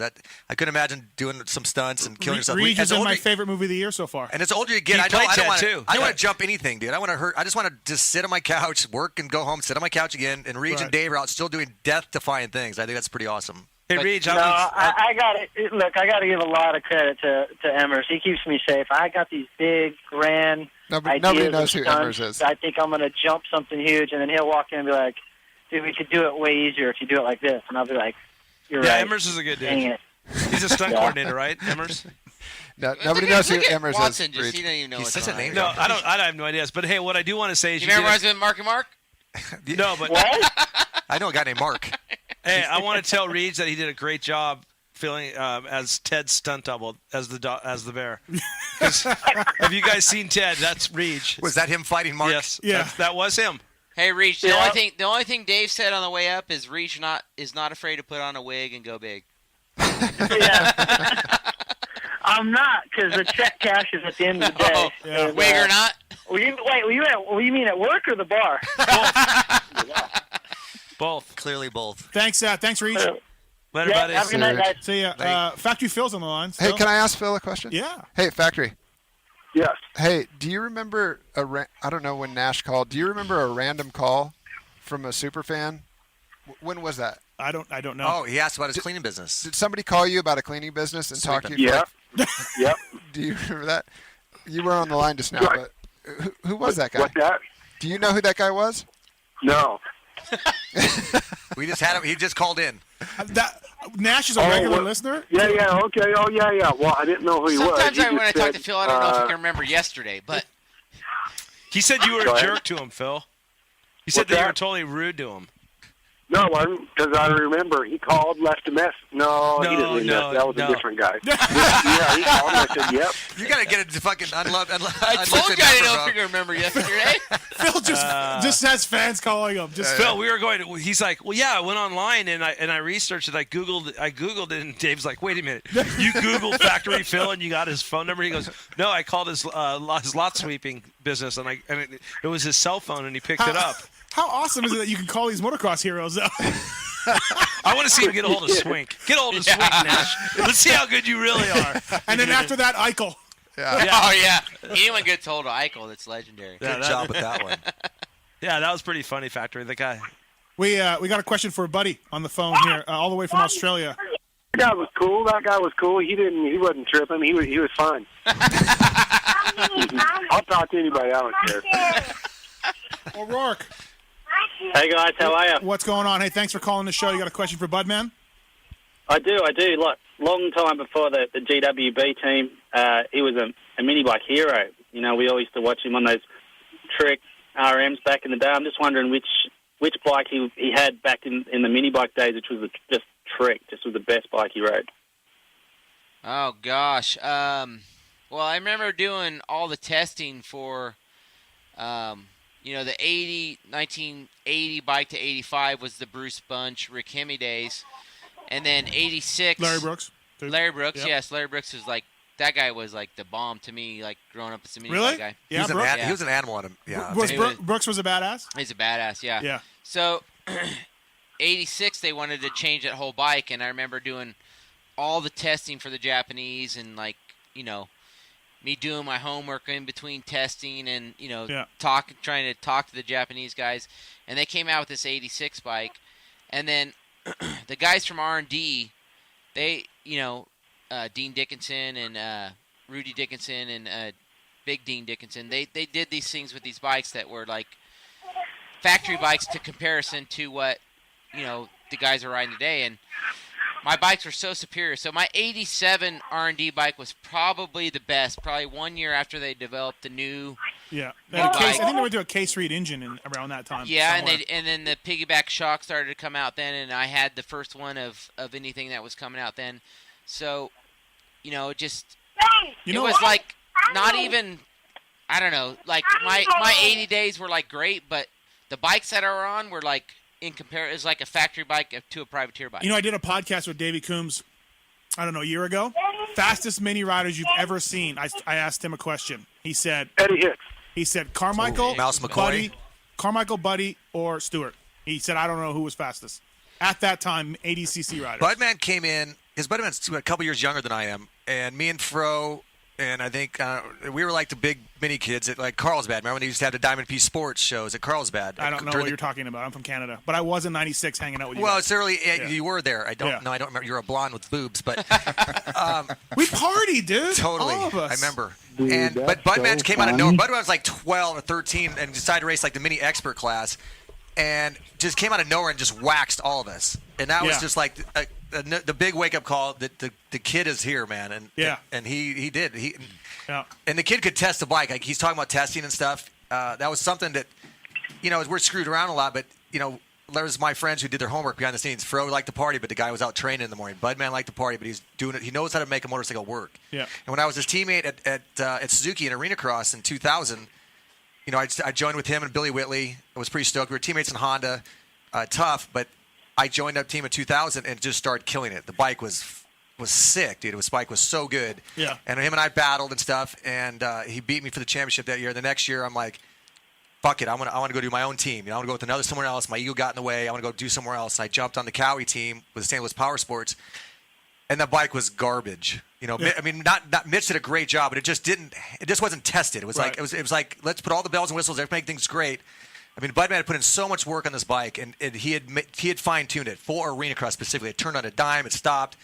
And that was just something, I want to tell him just that the kid had some serious talent in making a motorcycle work. And that's a huge talent in our sport that a lot of kids don't know how to do that can make you better. Yeah. Well, Budman, you work with kids nowadays. Do you find that they're not knowing what's going on with bikes? Well, the thing is that a lot of them don't know because there's a lot of people telling them the way it should be. But in my situation, I was fortunate enough to develop a motorcycle in pre-production before it even went to production at 12 years old. So I had to deal with the Japanese guys and deal with, telling them what needed to be done to the bike before it even went to production. So I learned a lot as a 12-year-old. Were you making salary then? Were you like on a salary? Yeah. Like, the whole deal, huh? Like your parents were getting it or whatever. But when did you buy your Supra? When you're 14? When I was 16. But yeah, I was. Supra? A Toyota Supra white thing. Well, those were badass. It was. I curbed that thing once accidentally I too. was making a salary, when I rode mini bikes, and I think Damon Bradshaw was also, but I don't know. But anyhow, it helped to develop me to be able to set up a motorcycle. So, I've taken all those things that I learned, and if someone gave me the testing time, I could take a motorcycle and make it good. So it comes down to a lot of that now. Even what you see in today's racing is, that they say in moto, what is it? 70% is the rider and 30% is a 20% is mechanic too. Yeah, probably 10 in your percent, Mathis, but tough crowd. Or 5% in Watson's case. Not even listening. He's not even listening. His headsets are off. He doesn't like the caller. Did we get him to leave? Did he leave yet? The caller on the line. Did he leave yet? He's still here. The caller on the line insulted Carmichael, and ever since then, it hasn't worked out. Anyhow, if you learn this at a young age, you learn how to set up a bike, and I did do that because of what Suzuki took with me at that particular time, and I took those traits throughout my career. Right. And to take it back to what you said earlier, Mathis, was who's the best minicycle guy? I think Jeff DeMint. Are you being DeMint serious? was pretty good. Mouse McCoy was pretty sick, dude. But some of my heroes were Mouse McCoy, were Bruce Bunch, Larry Hicks. Brooks. Anyone? Eddie Hicks. Eddie Hicks. Eddie Hicks was sick. Bobby Moore.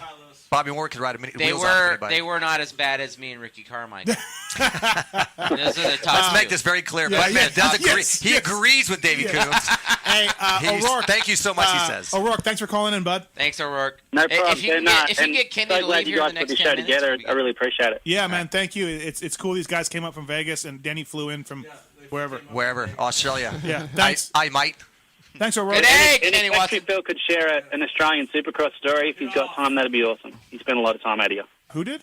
Factory. Oh, Factory. Phil. Oh, I heard actually, Factory. hey, Factory, you still there? Factory? Yes, I'm here. We got Nash back on the line. You're a super fan. Yeah, Factor Phil, what's up? Not much. How you doing? Creepy. Yo, you were really cool. They were blowing it up. They were saying, I didn't say you were rude. You're actually really gracious. And I was like, dude, I got to get Kenny off said the phone. that. Yeah, I Nash. remember our conversation. We were totally fine. I remember. Don't lie, Nash. You said he was a jerk. I did not, Kenny. That's blasphemy. Phil, don't believe this guy. Who knows you longer? Come on. Dude. Yeah, Kenny's never fucked with anybody. I'm just kidding. Nash is a good guy, Phil. He's a good dude. I'm just joking with Nash. Hey, Let's get our Rourke back on the line. The $1 million question is, when can a Great Western team once again unite? At Mammoth or maybe Do you want us to make a comeback at 40? We're thinking about going to Australia now. Maybe if they reopen Club Rubber. Let's make some calls. What? Well, I didn't go to Club Rubber. You guys invited me a bunch, Clearly. but I never went. Oh, yeah. Look at Mathis. You guys remember You guys that? invited me a lot. I never went. I never could make it.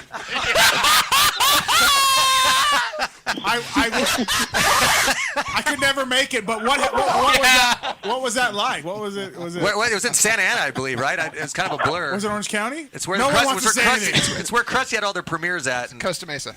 It was could never make it. Steve couldn't even get into Metro on Moto Monday. Whenever you had to show your freaking AMA card, the pros got it for free. He was at Red Onion. Yeah. Whatever. No, I was busy. Busy. Anyways, yeah. So Club Rubber. Club Rubber's going to bring GW back together. You guys got to unite one last time. Well, when's the last You time? have to do That's it. what we're doing right now. Isn't that what we're doing right now? We tried to reunite him, but Phil was busy surfing and family vacation, which is totally Hey, understandable. Phil, do you still ride? When's the last time you rode, Phil? I probably rode 6 months ago. And Denny, that's it. Yep, 6 months ago. Denny, I like it. I just don't have time right now. Right. He's busy. He's surfing, bro. And Denny, you rode a Shaka. 250F intro. That was your first time on a bike in a while. 5 years, yeah. Or almost 5 years. Yeah. My last race was Loretta's 07. And His new gear that he got for the Dude, it's Chattery in the gear. Racer That's X, like He looked epic. Dude, 360 was back. It was awesome. He looked good on the bike. Denny looked good on the bike. I watched the video of it. Yeah, he did. Yeah, like I rode the Racer X called me to come up and do the 2013 KX2DF intro, so I called Fro, and thanks to Fro and the guys at Shift for getting me some gear. And Where did they do that? At Millville. Oh, yeah, so it was cool. I rode for 2 days. I couldn't walk for a week. You know what happens, Nash? What? Our minds can still go that fast, but our bodies can't. I hear you. Dude, when's the last time you rode, bud? You guys go up to Castillo's ranch.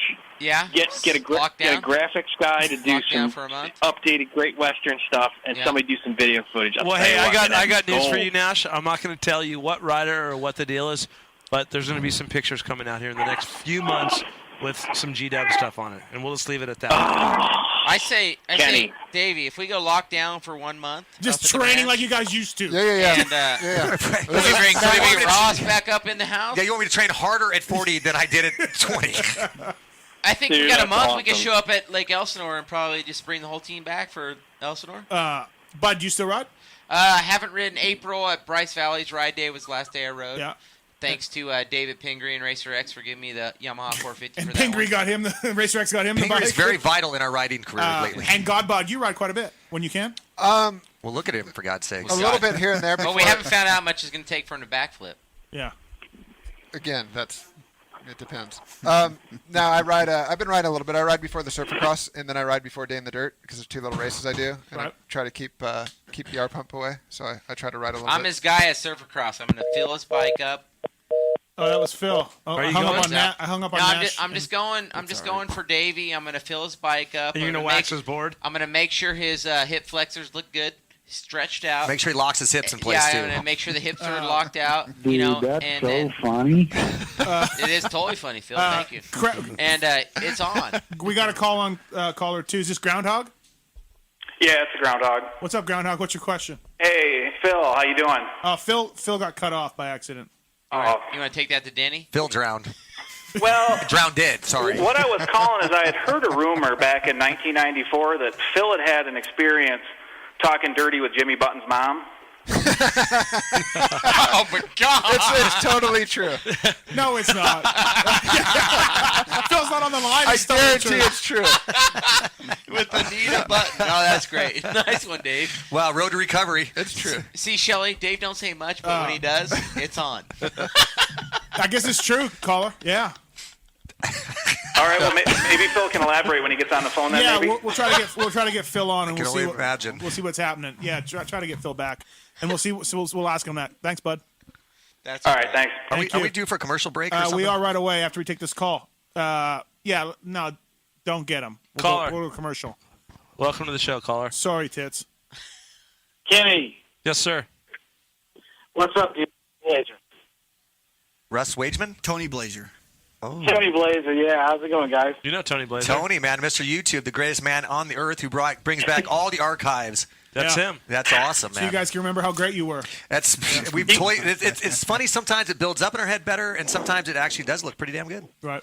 That's what happened on your big screen today. Oh, you got. We were definitely not good there. Dude, Bud, you would have been pumped if you would have seen. I think it's one of Tony's. Remember the TNT Saddleback? Oh yeah, Saddleback. No, it was Carlsbad. That's what I said. Diamond P Sports. Yeah. You guys were on it, killing it. Bud, man, pull your thing. Yeah, I put one of those on there from like '89 or so, I think. Yep.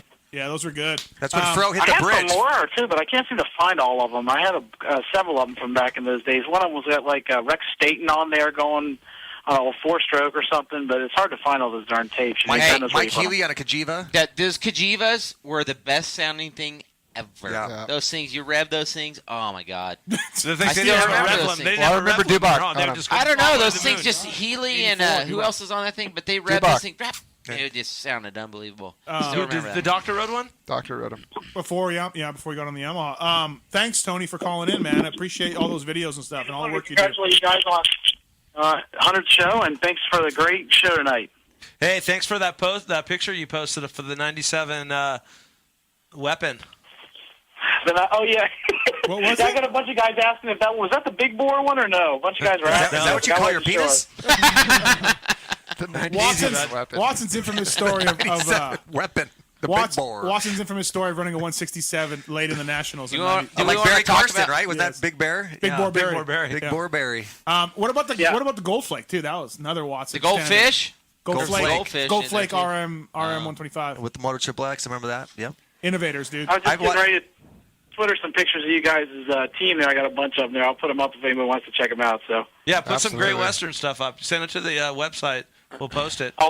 Send them the tits. Thanks, Tony. Yeah. All right, man. Take care. See ya. With that, let's take our second and last commercial break of the night. We got these guys on for about another half hour. Did you say or so. about?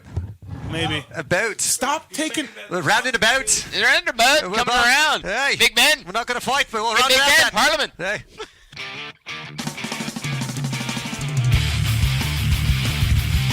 Those who love motocross know Motorsport.com has the knowledge and expertise to make your next ride your best ride. Motorsport.com has a broad selection of in-stock parts and gear at competitive prices. We specialize in bringing you OEM and aftermarket parts, riding gear, and accessories for dirt bikes, motorcycles, ATVs, and UTVs. All thanks to the most dedicated and experienced team of gearheads in the industry who use the very parts we sell on Motorsport.com. Motorsport.com always offers fast shipping and free delivery on orders more than $79 to ensure you never miss a ride. Whether you race on the track, ride the trails, or commute on the street, shop Motorsport.com today for the best customer service and experience when buying the parts and gear you need to stay on 2 and 4 wheels. Make your next ride your best ride, only at Motorsport.com. Maxima Racing Oils was created for world-class racers who challenge the limits of possibility. Their demands on equipment drive us to look beyond conventional ideas and to exceed industry standards. It's in our DNA to identify problems, formulate solutions, and execute at the highest levels of competition. Case in point, the championship-winning Factory Kawasaki race team, longtime Maxima partners who extensively use Maxima throughout the bike. Maxima's USA-made products exceed JSO requirements and can be used in all motorcycle brands: Kawasaki, Honda, Yamaha, Suzuki, KTM, Husqvarna, and more.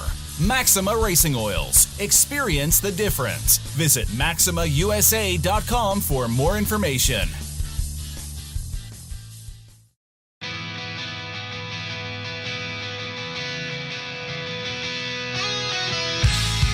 Hi, it's Tomac superfan Dylan here. The only thing I love more than seeing Eli win... Whoa, wait, Dylan. Sorry to cut you off like Steve does his callers and guests, but a lot has changed.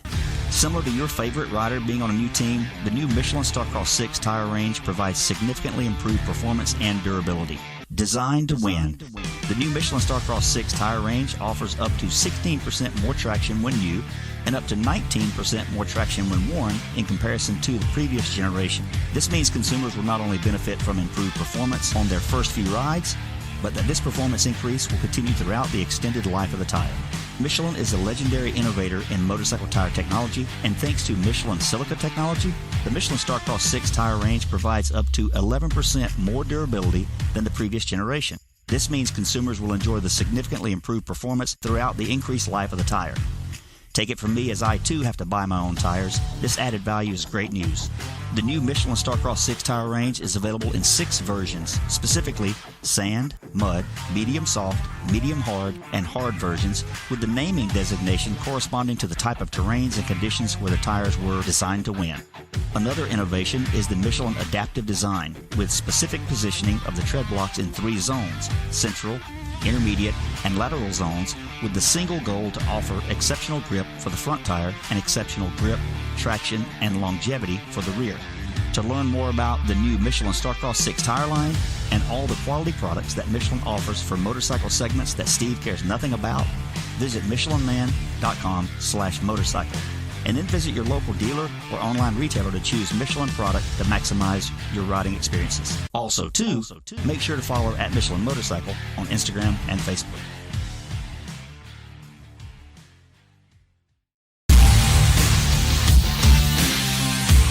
Love the guys at Works Connection. They continue as a 10-year sponsor of this show because, yeah, just like you, they're committed to the sport. For 33 years, they've been designing and distributing leading-edge performance products like Elite Axle Blocks, Elite Clutch Perch Pro Launch Start Device for performance, radiator braces and skid plates for protection, along with a shock pump, a tack, hour meter, and more for maintenance.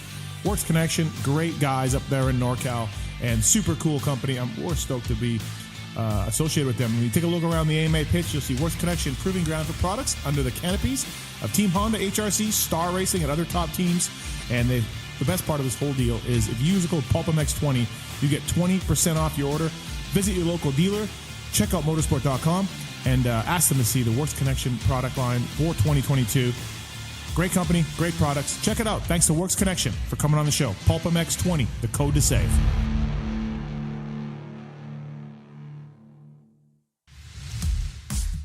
FMF Racing is proud to celebrate over 45 years of fun, building every FMF exhaust right here in the USA. Owner and founder Don Emler may have started FMF Racing in his garage 45 years ago, but Don is still hands-on in our 100,000 square foot state-of-the-art manufacturing facility in Southern California. FMF's goal? Design and manufacture the world's best performance exhausts 100% in the USA under one roof. FMF is a proud sponsor of the Lucas Oil Pro Motocross Championship for over 25 years. Steve. Kiefer. Do you want to hear about one of the best rides I've ever had? Dude, it's not time for After Dark yet. Chill down, dude. I just want to talk about race tech stuff. Oh, that's it. Okay. Gosh, man. Basically, I've had the chance to do some stuff with race tech recently with the CRF 250R and, of course, the KX 250. And as you know, I've talked about on the show, I wasn't a real hardcore fan of race tech stuff back in the day.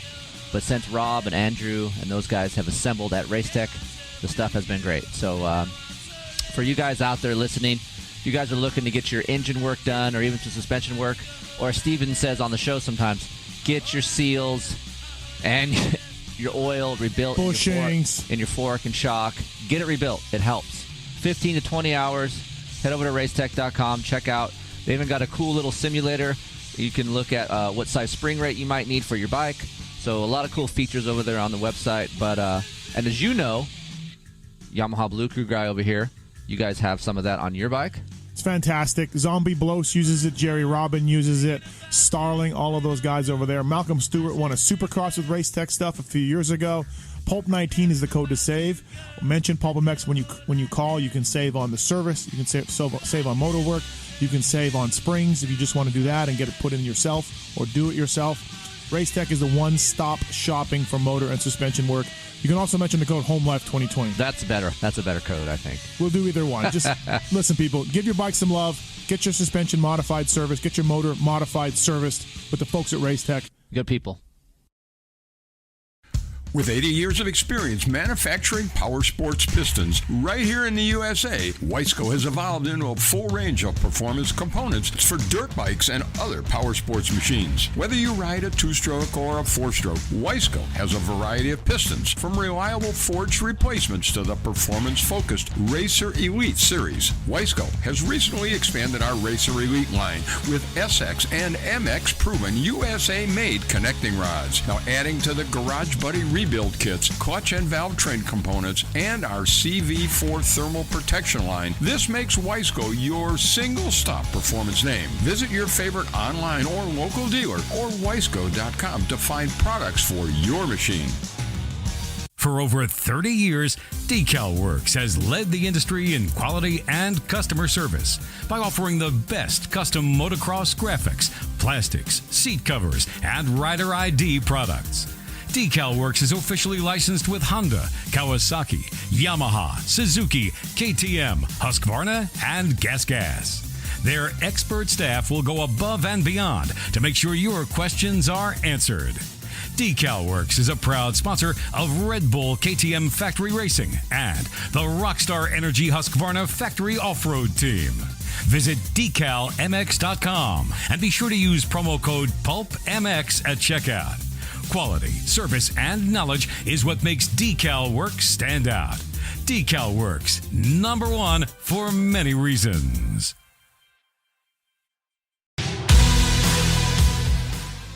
In 1990, my dad, Jamie Gregg, started Guts Racing.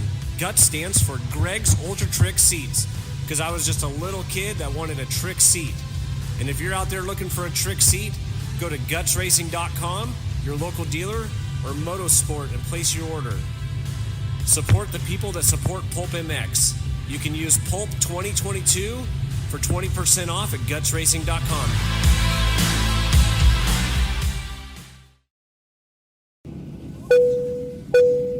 Attention riders! Welcome aboard the all-new Atlas Vision. We hope you enjoy the added mobility, quicker flight time, and additional views. Please follow along as we outline the safety features of this revolutionary device. The first thing you will notice is the added headroom. The fore and aft positions no longer come with annoying restrictions, so feel free to move about the cabin. Quicker flight times can be achieved by unmatched comforts and unencumbered movements. Yes, we're built for speed and comfort. And now available to all customers is a 360 panoramic view. Go ahead and look around the cabin. These new angles are available at no additional charge. Located on the underside of the frame is the gold standard of impact absorption, D3O. In the event we accidentally take a trip to Indonesia, we suggest that you remain with your neck in the underextended position and allow this proven material to do its job by reducing the forces over 50% better than ever before. Although the Atlas Vision will not be noticeable, it will be there when you need it. If you are riding with a child or someone who requires assistance, secure your vision first, and then assist the other person with a prodigy, tyke, or broll. We ask that you keep your brace on until your moto is finished. We remind you that Atlas makes flexible neck protection. Tampering with, disabling, or destroying the product is prohibited by the limited lifetime warranty. You will find this and all other safety information in the user manual located online at atlasbrace.com. At this time, we ask that you remain standing with throttles in the wide open position with your elbows up and hips fully unlocked, whatever that means. On behalf of the captain and entire crew, thank you for flying Atlas Vision. Enjoy the views. Yeah, welcome back. Denny and Bud, I just personally want to thank both of you guys. Pulp MX Show presented by BTOsports.com. I want to thank Buddy and Denny without these guys, I would not be in the position I am today. What, on your knees? I let you get that massage in my hotel room just without because saying shit when we were in Japan. I didn't. A lot of people don't know, but where I work today for Hart and Huntington and Kerry Hart and our Does he team. mad at us? These guys, Denny doesn't know where it's going. These guys are pretty much the guys, and if Kerry listens to the show, he will probably remember this. They were at an arena cross. It was like a one-off arena cross, and Kerry was still racing. He didn't even think about doing freestyle this time in his life, and he did not qualify. Blows you away. Did not qualify. He was pissed off. He's a racer, and Denny and Buddy told him, Kerry, you need to make money. Go do the freestyle thing. You got a couple tricks in your bag. You got this. And he's like, no, I'm a racer. I'm going to race. They're all, yeah, but there's no more racing. You're done for the night. You didn't make it. It's over. Go do the freestyle. Go make $500. And That's $500. Did he fight you guys on it? He didn't. I mean, that's when he used to stay at my house in his white van with one tattoo. And he drove the races in a van by himself. He didn't even have a mechanic, and he was just like, "Man, I want to race." Did he have his toilet with him because he doesn't go to the bathroom in public? He had back then in his van. I remember he had a plastic chair with a hole cut out in the middle of it that he would pull over to the side of the road and just poop in it because he would not go to a public bathroom. Still to this day, Kerry Hart will pull over and go buy a hotel room. Kenny, we didn't have to go that far. We were just really talking about some freestyle and like some racing. The van was kind of scary. I didn't want to get. If you want to talk about what color shit is, we can. That's all another show. Yeah. But no, he did. He we just said earlier. He likes to race. He's a racer. Yeah, and he showed that in the X Game this year. He looked great. He really looked killed good, and he was good through the whoops. But I vividly remember, I think it was after my first Arena Cross championship, and Kerry was still trying first Arena Cross championship. Of many. Five-time? Is that when I won my first Dash for Cash title in 4 laps? So, easy 5-time. Yeah, all right, I'll take it easy. But at the same point, we're in Utah, and it was a one-off race. I think our old buddy Eric Hilton was putting it on, promoting it. And so me and Denny were first and second for the night's racing, but they had a Wait, who was freestyle. first? It was probably Bud, the bastard. Yeah. I hate him. So at the end of the night, they had a freestyle contest, which, Clifford Adaptante and, all these guys. And we knew Kerry didn't do well in the main events. He probably made the main events, but we're like, dude, you have to do this. You have some tricks, no-footed can and the knack or whatever was. He could win it. We felt, go bust it out. Castillo was a freestyle expert. Well, we don't know how much it's going to take for him to backflip yet. We're still waiting for him to get back on this. So, I'm going to negotiate with the wife on that. I have her number right here. You want to call her? Yeah, I'll call Shelly. I'm already texting with her. I have her number. So anyhow, me and Denny were, I feel like a big part of Carey Hart getting involved in freestyle. I'm taking that to the grave with me. I'm going to say that we are responsible for his career. Probably responsible. You guys sound like Mike Jones. Mike responsible. Jones tries to take full credit of him meeting his wife. And every time Jones is around or sees me or Hart, he's like, "Oh yeah," he's like trying to take the credit. Jones can't take the credit for the first guy to jump with a Crown Royal bag over his head. I did see that. I remember when Carey did his backflip. It's kind of like when O.J. Simpson driving a Bronco down the road. You remember where you were at that night? I totally. We were at the Troy, Ohio National, and I was going to get. I think they actually had any checks at the end of the night because I was going to the trailer, and Chris Tedesco was there. Wow. And The photographer. the photographer, and he was like, "Holy shit!" He just backflipped at the Gravity Games. Yeah, I remember Davey Coombs is one that told me. He's like, "Your guy did it. Your buddy did it." And I'm like, "Did what?" He's like, "Hart." And I'm like, "Well, I knew he was an attempt." And I go, "Is he all right?" He goes, "He freaking landed it." Yeah, he freaking landed it. I mean, I'm friends with Carey, a big fan of his. I had a framed picture. There's it was a black and white poster that No Fear had of him doing the backflip. Yep. That I had framed, and it was in my office when I worked at Smith because he was a Smith guy. Phone call for you, Denny. Who is it? Wolf. What's going on, guys? Wolf, what's up, man? What's your question for Denny? Hey, it's kind of ironic, actually. My brother decided to randomly watch the first two Krusty films today, and it's dropped. Yeah, it's not all 90. It's not 98% anymore. It's dropped a little bit. Go ahead. Go ahead. Sorry, Wolf. I just had to ask, like, the funniest scene in that first one is that Z50 race. I don't know who all was a part of that, but you're doing your like makeshift announcing deal with your bleached hair and all that. But it just seemed like you were on meth or something. You're wearing a long sleeve shirt, your bleached blonde hair. You're on meth. I was talking to a stick. It's in the summer California. Yeah, that was Emmig's backyard. It was me and Budman, Brian Manley, Pingree, Dean Gibson, Randy Lawrence. I don't know if Randy was there or not, but Fro had 150 that everybody kind of liked to ride. So we actually was like, dude, let's go get two more. So we went up to Chaparral. He bought two more of them, so now we had three of them, and we decided the Krusty guys were wanting to do something fun. And, they've been doing this movie for, it was almost 5 years. I think they were filming it before it finally came out. And we decided to film it, and that's when I, slapped $5. It was $5 for the win and $5 for the best takeout move. It was equal to an AMA purse at the time, probably. Probably. Yeah, close, close. And then probably only $10. We raced around up there a few times, and it was kind of like, yeah, this is cool. Mm-hmm. Let's soak it. Let's make this thing a muddy, filthy mess. And the straight arm I gave to Pingree at that time. Budman, well, he's 5'2", clearly, so he fit the bike very well. Yeah.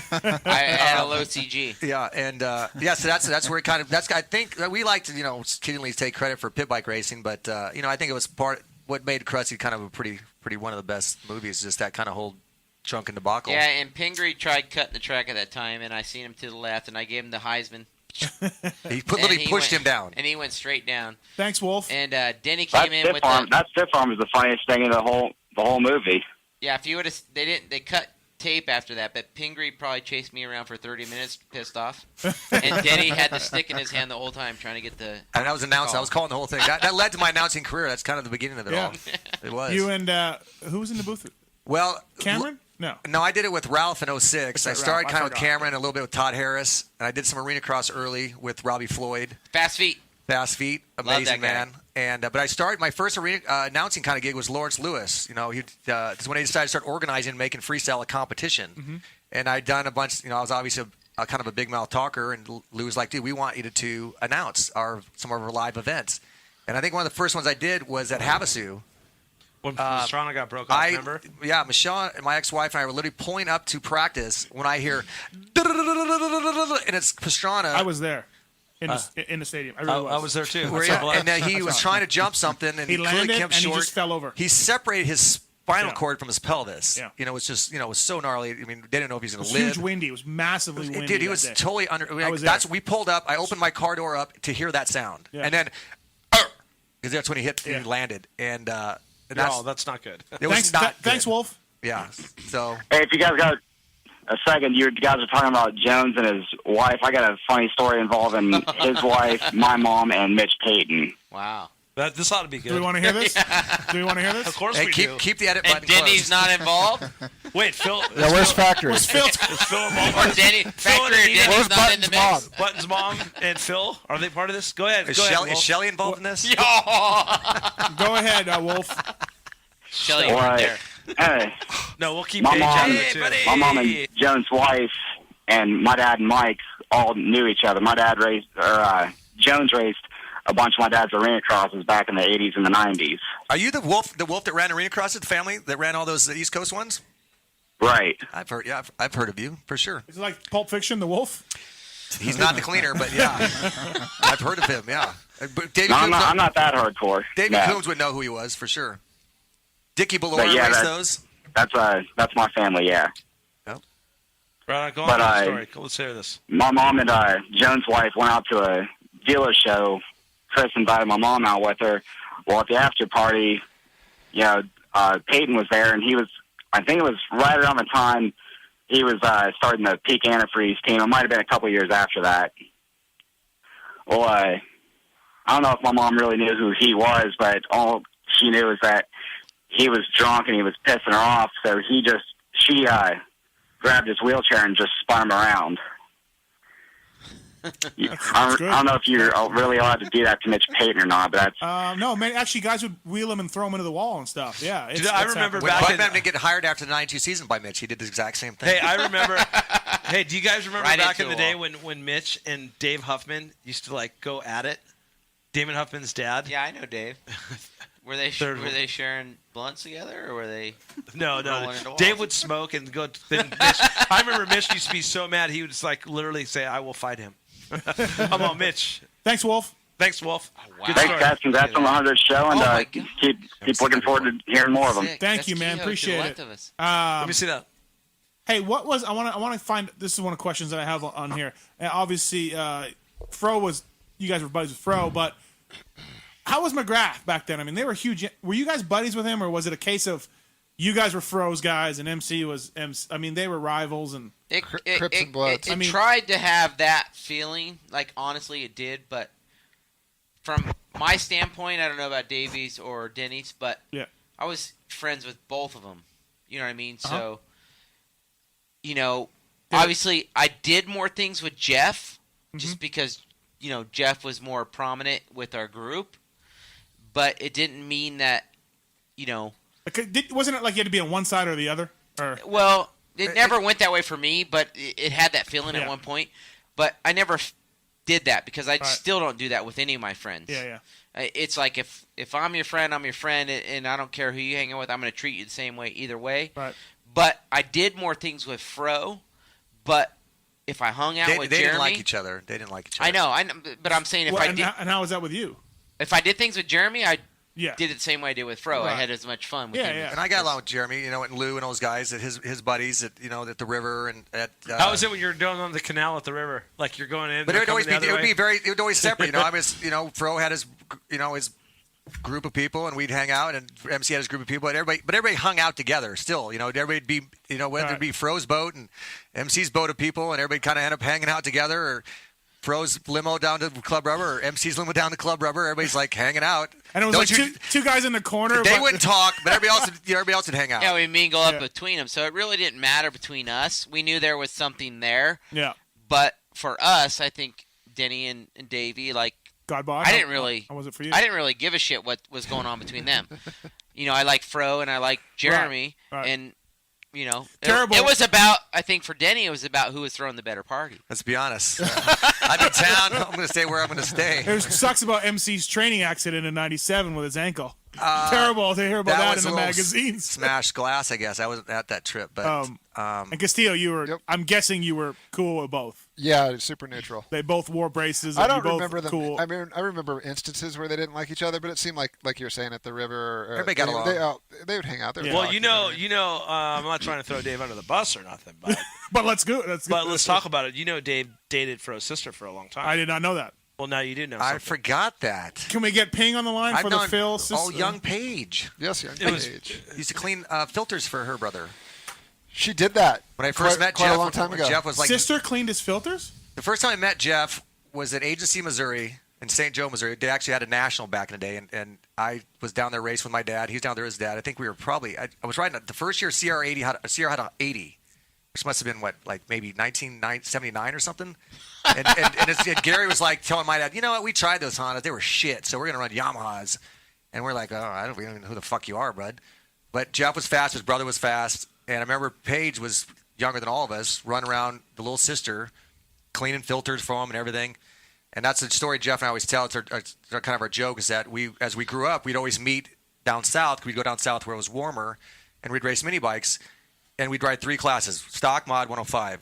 And our dads would, carve the starting gate line out to the first turn. Yeah. 5 feet out the gate, we'd miss our lines. And then we'd chase each other around, and one of us would win 3 motos. The other person would win 3 motos, but one would win 2 overalls. Yeah. Whoever won the 2 overalls had a way better trip home than the one only won 1 overall. Yeah. And that transferred forever. And that's, Jeff and I never were friends then. We were bitter rivals, enemies.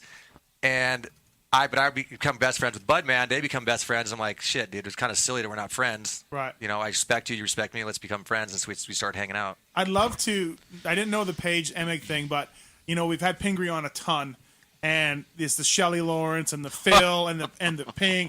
I would love to make some sort of I got tree. some more. I got some more. Sort of tree with intersections. Hey, Let's not do the tree. Let's keep that tree in the closet. Hey, I got some more things to hang off of that tree. Yeah. If we That'd need be to. best. Because there's another now sister Ping involved. and Phil are brother-in-laws. Ping and Phil are now brother-in-laws, and Dude, this is a bad place to go. I don't even know where you're going with this right now, but Davey ain't said much all night, but he thinks all I it's said is bad. I'd like to make a tree. Yeah. Can't Let's make not that gonna- tree. Yeah. I'm glad it's radio. Let's Which way is that tree going? I don't know. We'll leave it at that. All right, let's take a call. O'Rourke. There might be some Is ignorance out O'Rourke there. calling that tree? Hey, bud, take it easy. Well, remember we were all partying that time. Okay, let's take a call. Moser, Hey guys, what's up? Moser, congrats dude, on 100 shows. tell us about it. I want to hear about your Seattle Supercross trip, bud.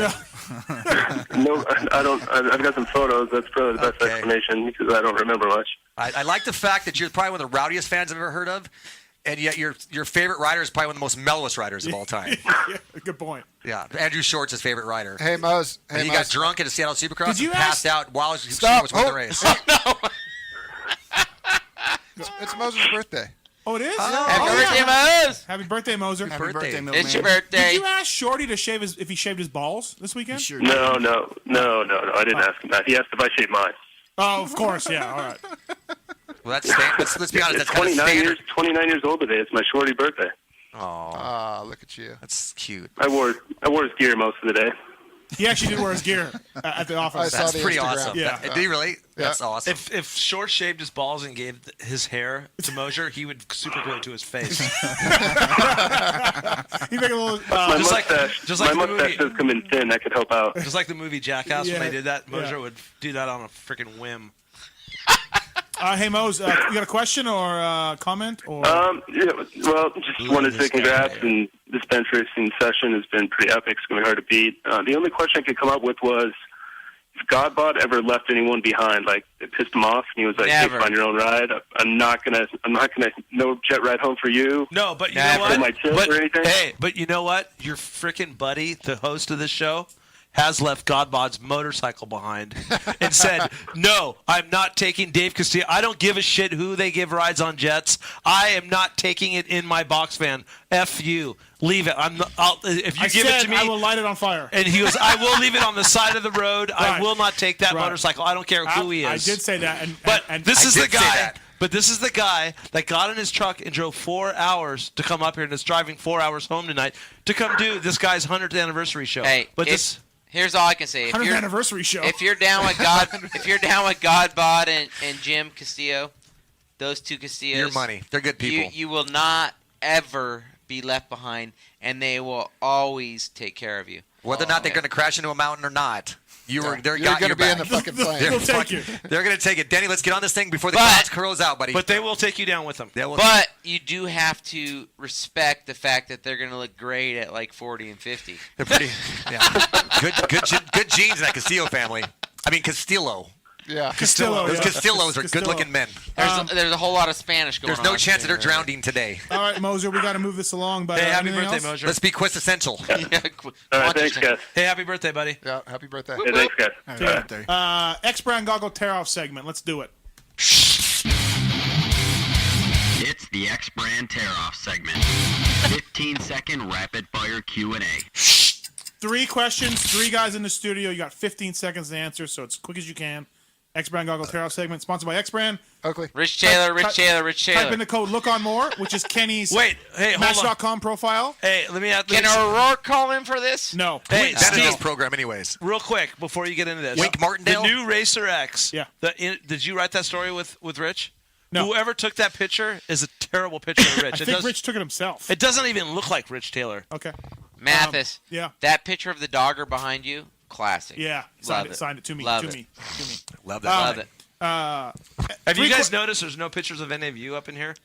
Well, that's because he hasn't got the 96 yet. He's still in like 83, 84. Well, I got there's a lot of Timmy stuff. Other than the ferry. There's a lot of Timmy stuff. Yeah, that is. We didn't have to say any of that. Do you guys remember but- Summercross? That was awesome. I got a picture of Antunez on the DGY Yamaha. Oh, shit. All right. 3 questions, 15 seconds on the clock. I'm going to go around the table here. remember you on a DGY Denny Yamaha. Stephenson, first question for you. X-Brand Goggle Tear-Off segment. Oakley. Smith. Paggio, love you, Oakley. Motherfuckers.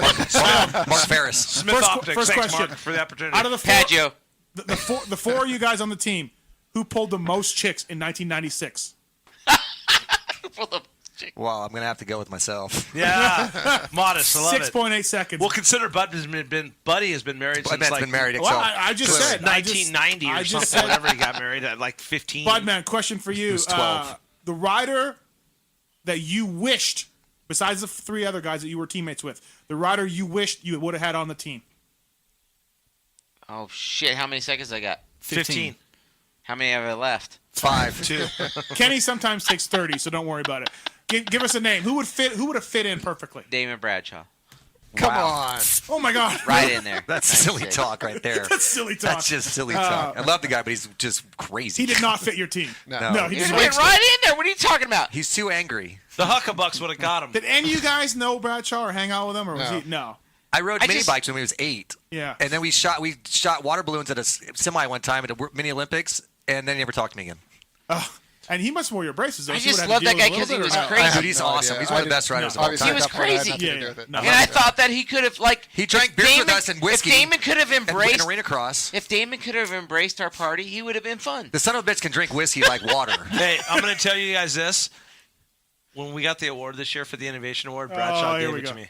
He's He's a great guy, dude. I mean, he's fun as hell. Dude, but they had a vet race. That Pingree story about him riding the old bike, the vintage deal, is him to a T. Yeah, no, he said legit. Bradshaw was so pissed. Yeah, like I'm gonna break your legs, Well, and then and we'll then- get drunk after the races. And then I went to a vet race that Kenny helped organize and get Damon up here, and Tortelli beat him, and Tortelli had him handled, had him covered.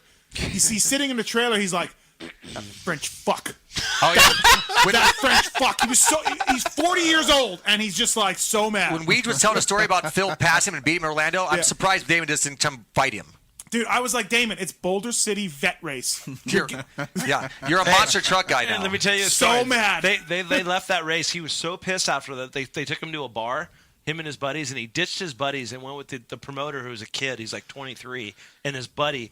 Well, they left the bar and they were wasted, and they had Bradshaw in their car. They had like a Toyota Celica or something. They went to this guy's house. They went to a house for a reason, and they left Damon in the car by himself. They get out of the car. They're inside. All of a sudden, they hear cars screeching down the street. Bradshaw's in the car doing e-brakes in front of the guy's house at like 3 o'clock in the morning.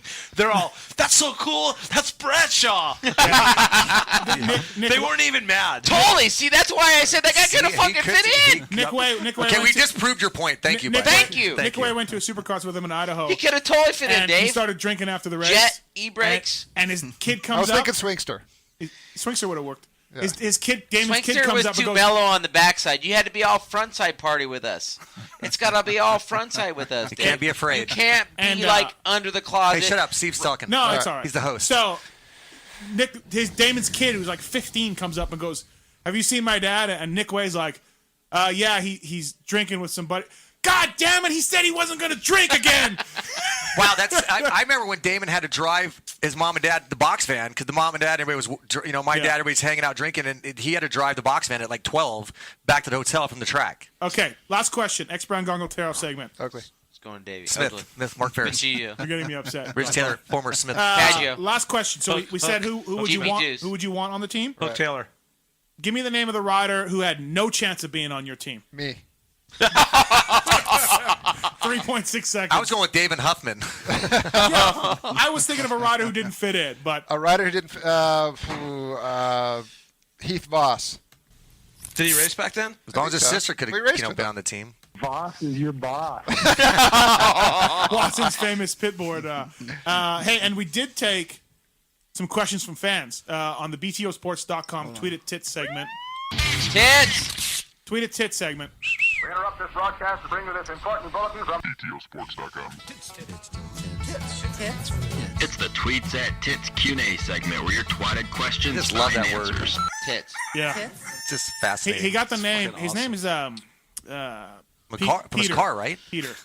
But his car, he had Don't tell me his real name. I don't even want to know. He had an Acura TL, and I guess he told his buddies it stood for Tits Legendary, and that's it.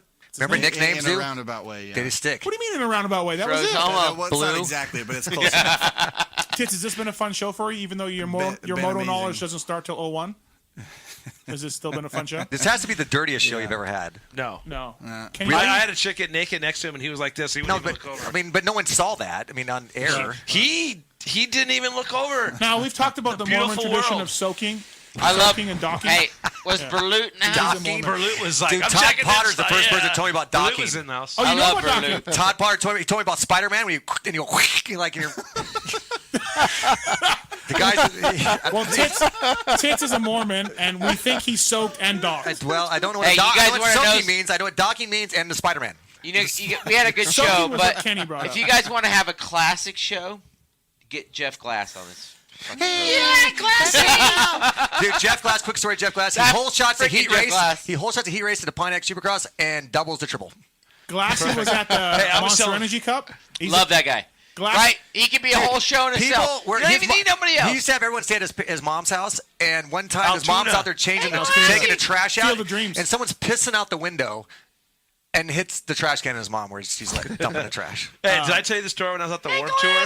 Like 2000? And Glassy's out, hey, do you mind if I come down? Can you give me some back? So he comes up in this, this was like 2000. He shows up in like a 1985 limo with his buddy that's a jet ski racer. I don't know who the guy was. And he had a surf detergent posters out of the back of the limo signing them. I was like, Was he part of that whole ALS debacle? Yes. Yeah. Yes. Yeah. And I think, wasn't your guy too, or no? Bob Walker? Yeah. Bob Walker? I don't think he Oh, was. okay. Hey, these are real Completely questions. different debacle Bob's with. Yeah. Hey, Glassy! These are real questions from real stop. fans that have tweeted Tits. Come on, Tits, give it to us. These All guys, and he's picked the best ones. Hey, before you leave, though, because you're not coming in tomorrow's show, Correct. leave those ones that you got. Can we talk about why he's not coming regular- in tomorrow's show? Got him, yeah. And Tits, if you Let's want to not take talk a about that. picture with What? Godbot and the JT Green. apparatus, we'll make That'd be happen. quintessential. Let's go. All right, Daniel Blair wants to know, Daniel buddy, Blair. Yeah. Main event, right? It's his band, right? Yep. Who was the ring bearer at your wedding? Daniel With you. Blair. Daniel Blair. Okay, that makes sense. I remember I was best man at Bud Man's wedding, He was best man. he had 15 Hey, wait, and I couldn't wait, find the wait. ring. Here's my wedding in a nutshell. Daniel Blair is the ring bearer from the main event. That kid went on to great rider, all that. But Denny Stephenson, who we have our champagne glasses, he somehow breaks off the end of it, and he's got this little wine glass. It's and he a goes champagne to glass. Yeah, champagne glass. No stem. And then nothing on the bottom, and he decides to lift it up and talk about farts under the covers in front of 230 people at my That was wedding. his speech? My speech was, you know it's love when or something about the wife doing all your laundry, and you know she loves you when you can put her head on the covers and fart or something. Do a covered wagon. I don't know. I think it was a brownie box. Okay. Is that like soaking? It was great. There'll be no docking.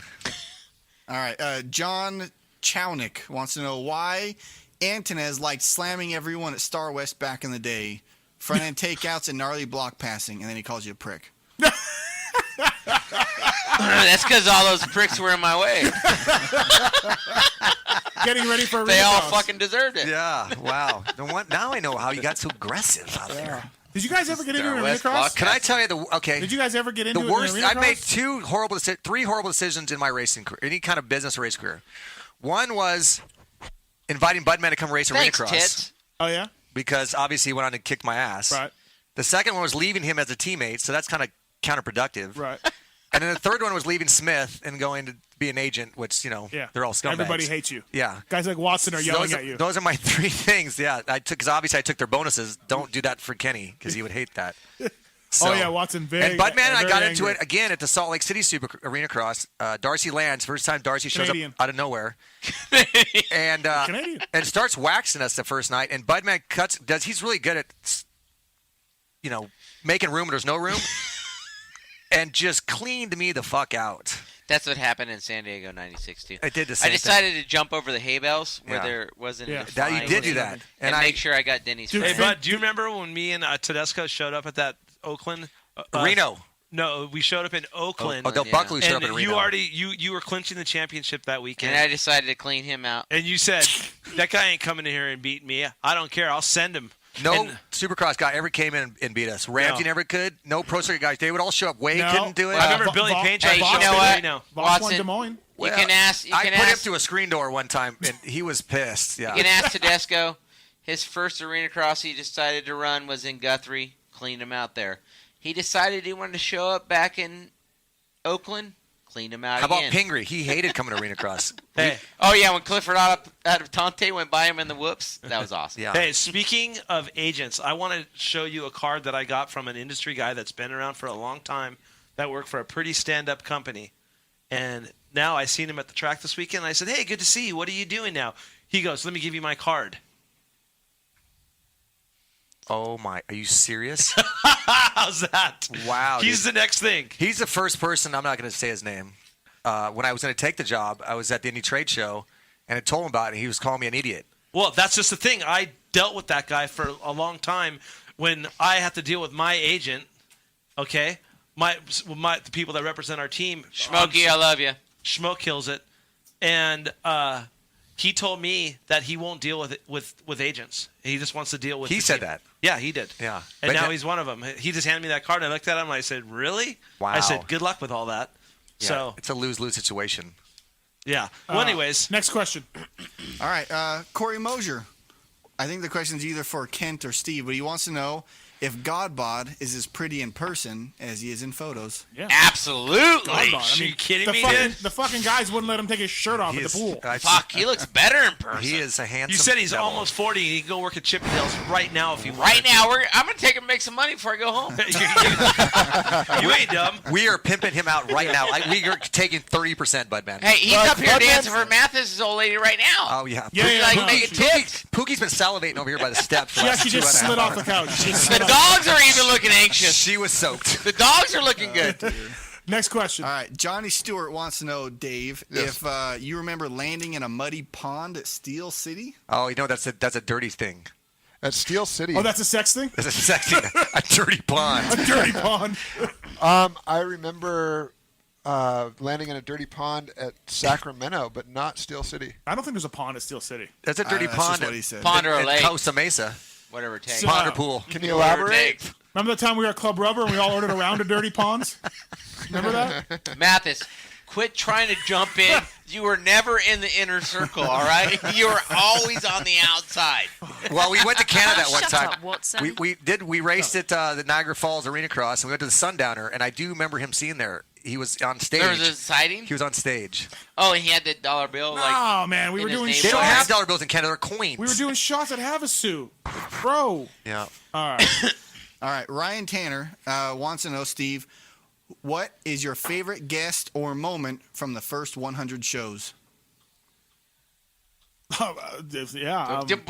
When Watson and Lindsay almost, I don't know if they almost threw down, but there was. You're talking about Dungy and Lawrence? Yeah. Was it Dungy and Lawrence? Something that was like really that, yeah. good. Was that the year J-Law got in Yeah, RD's head? that was like show number 6 or 7. And Lindsay was obviously a Dungy kid because he's from Colorado, right? Shocker, Or Watson was. Not that Dungy's from Colorado, but he somehow was a Suzuki guy. And I I don't know. There's too No, many wait. to pick. I'm thinking how Andrew about Short. How about the Great Western Andrew Bank Short team? was from Colorado. Is that 6 or 7? Completely blown that out of the water. Hey, Denny, is that 5 or 6? Aside, It's 6. Someone just tweeted But in I'm still speaking more clearly than Bud. What's Buddy's wasted. Match.com. When we read his profile. His words are one long sentence. Oh, that wasn't really a guess though. But yeah, It the was moment. a guest or moment. Oh, when we read his Match.com profile. Yeah. Yeah, and he said someone set it up for him. It wasn't him. Right. Go ahead. times. What are we doing now? Move along. How about anytime Timmy called in? That was cool. Oh, all right. Oh, Matt. Can we tell a Timmy? No, probably not Timmy Ferry story. No, we're not. Oh, we could. He's, we used to. Timmy was. Please don't ruin the legend. Please don't ruin the legend. Timmy used to get drunk at the How race. about Before he got serious about his career, He did. He was yeah. going down the Timmy wrong is, path. Timmy was RRP, Recycled Racing Products, as we'd heard. How And, about after he won his first national at Mount Morris? Hangtown. Because you and Timmy were become real good friends. I became kind of friends with Timmy through you, and we got him pretty drunk at Mount Morris one year after the races. Well, playing Thumper. That was, Hey, That Bud, was- they said there's in the chat room says you're slurring. I'm not slurring. Tell him to shut up. Tell him to suck it. Tell him to meet him at Star West. Take out his front Spider-Man's wheel. 5-time, dude. He can slur all he wants. All right, next question, Tits. I can't find who sent it, but they want to know what each of these guys are up to now. Yeah, that's a good question. Well, I've been working with Carmichael, training him. Obviously. For his comeback? Yeah. For his comeback, yeah. Loretta's? At Loretta's? Yeah, Loretta's. All right. Go ahead, Denny.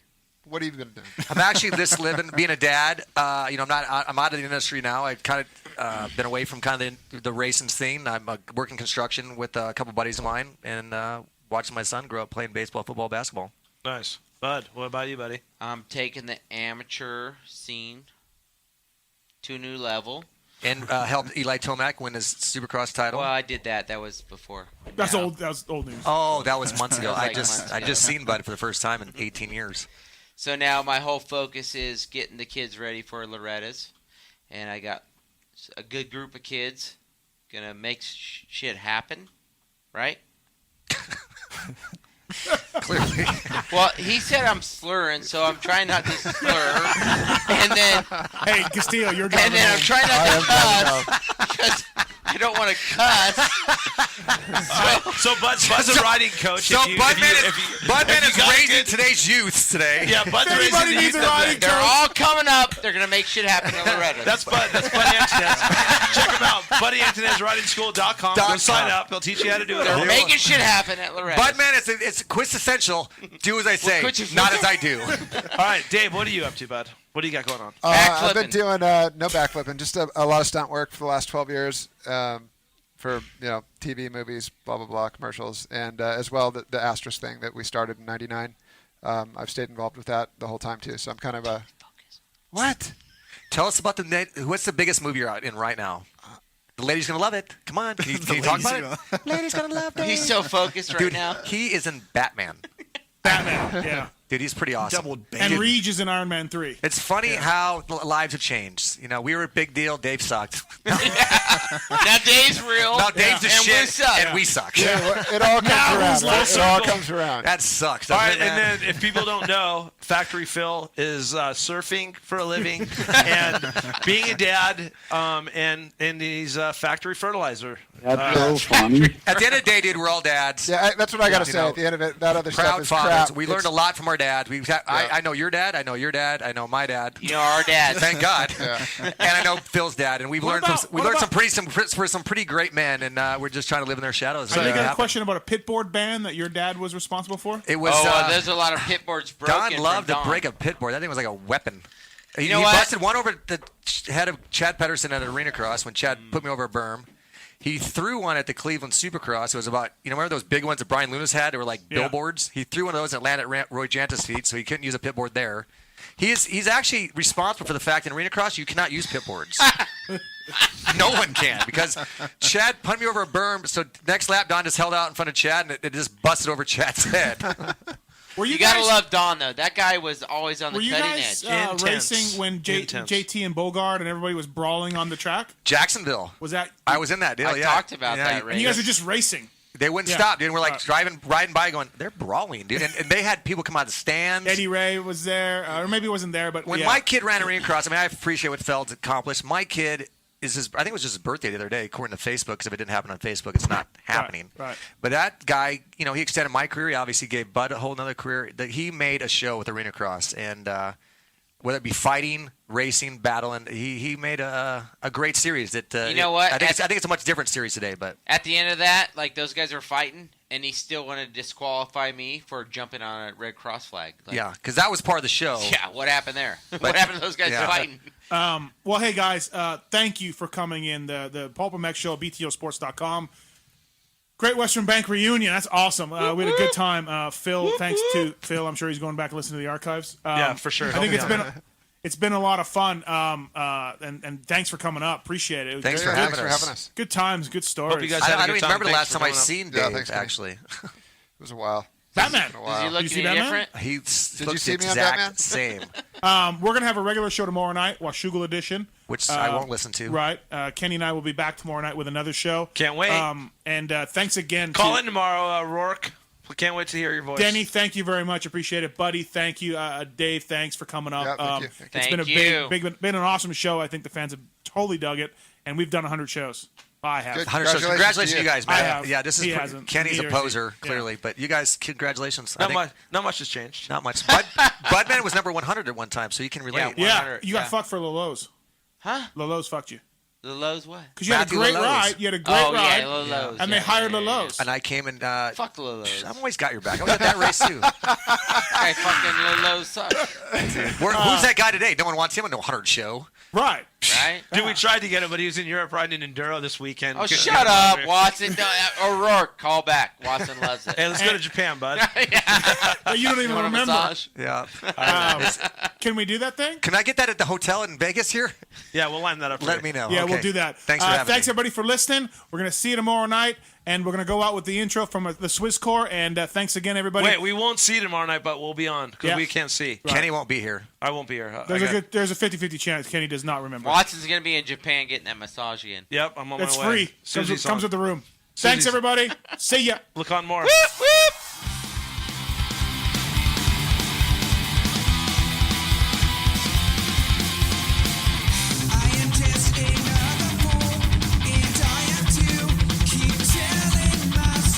Bounces are off the berm and sets his sights on Ryan Hughes. Antunez